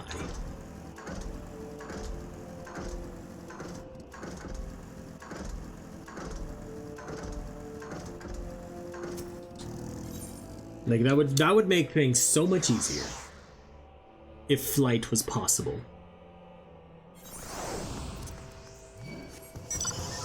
No! Leave me alone, Gigas.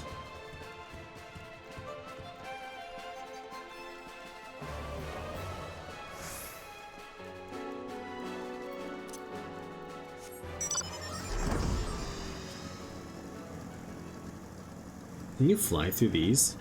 Nope. I didn't think so, but I had to try. I had to try. So good of you to join us, Ambellina. Our meeting would be dull indeed without a full account of your experiences in the Labyrinth. Take a moment to collect yourself, and when you are ready, we shall debate how best to proceed. or prosperity. The Fellowship of Noah being accounted for, it is time this assembly was called to order.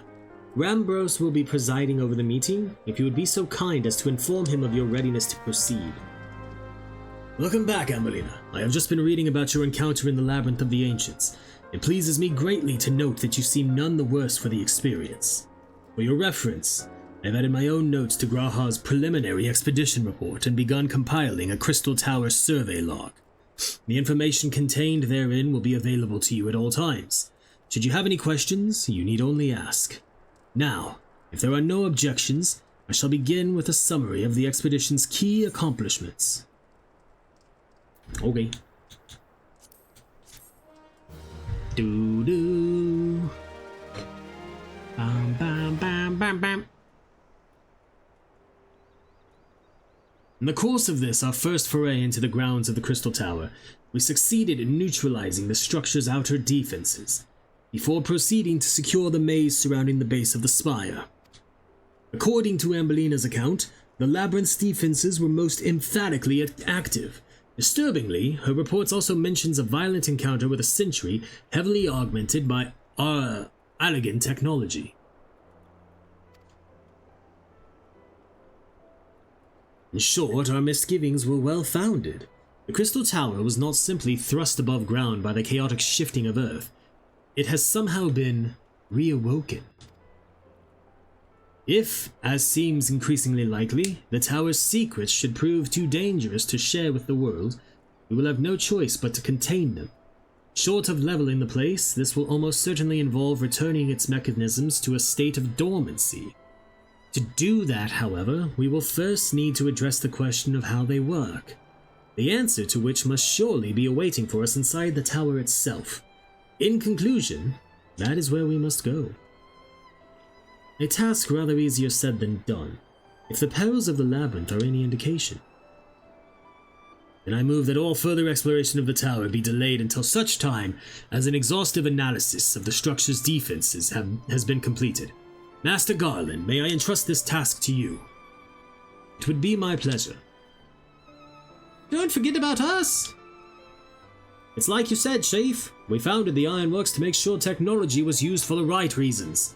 And that means making sure it's not used for the wrong ones. We wouldn't be doing our jobs if we didn't see this through to the end. Lads, well, I hope you're ready for some back-breaking chores. Well, everything seems to be in hand here, so I shall take my leave of you for the present.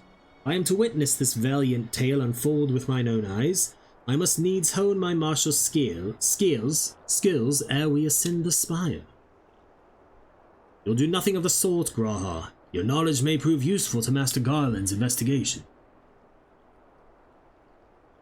As an observer, I am not, strictly speaking, subject to your authority. Pray do not mistake my intent, Ambellina. I am well aware that I shall never be a match for one with your innate talents, however hard I train. Be that as it may, pray do not allow your skills to rust from disuse during the coming pause. We will need you fighting fit if our subsequent forays are to prove as productive as this one. Mark me, we have not yet caught more than the briefest glimpse of that which time has obscured. Soon, however, we shall cast off the veil and gaze upon the glory of the Allagan Empire. And with that encouraging thought in mind, it is time we bring this assembly to a close. Let us all focus on the tasks at hand, that our next expedition may begin all the sooner. Meeting adjourned. We'll see if like Sid and everyone's here to talk to real quick. Oh, I think we have a Nero cutscene real quick.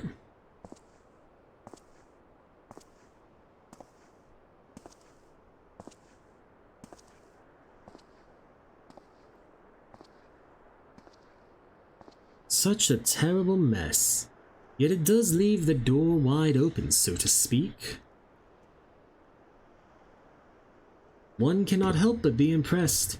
I'm beginning to understand the reliance you place on adventurers, old friend. So, this is the legacy the Allagan Empire left behind. If my readings are correct, the energy source waiting atop the tower is a match for even the Ultima weapon. Nay, more than a match. Oh, a new toy for me to play with. And then there's the reveal, and my mind was blown.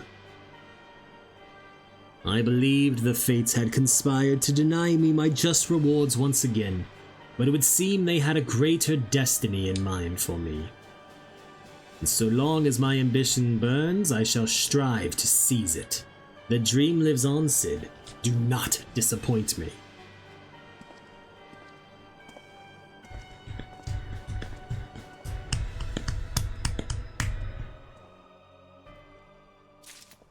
Alright, what does Raha have to say?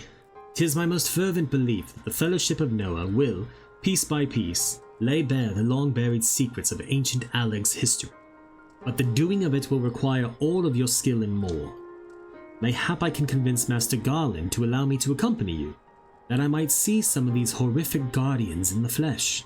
I am quite proficient with the bow, you know." You just leave the business of sorting out the aftermath to us. Focus on clearing out the nasties and we'll move in to survey what's left. The Allegan civilization thrived with the borders of a vast empire, producing marvels the likes of which the world has never seen again. It is said that its technology was so advanced the Magitech of Garlemald appears crude and childlike in comparison. When I first laid eyes on the Crystal Tower, I finally realized the truth of that claim. Technology should never be allowed to... Oh, that's what he's been saying the entire time. Okay, well, with that, thank you all so much for watching. I hope you enjoyed this video. Don't forget to like, comment, and subscribe down below and let me know what you thought of this, and that you can catch me live on Twitch at twitch.tv/CalebGamesHere. I stream Mondays, Wednesdays, and Fridays, starting between 9 and 10 a.m. Pacific Time.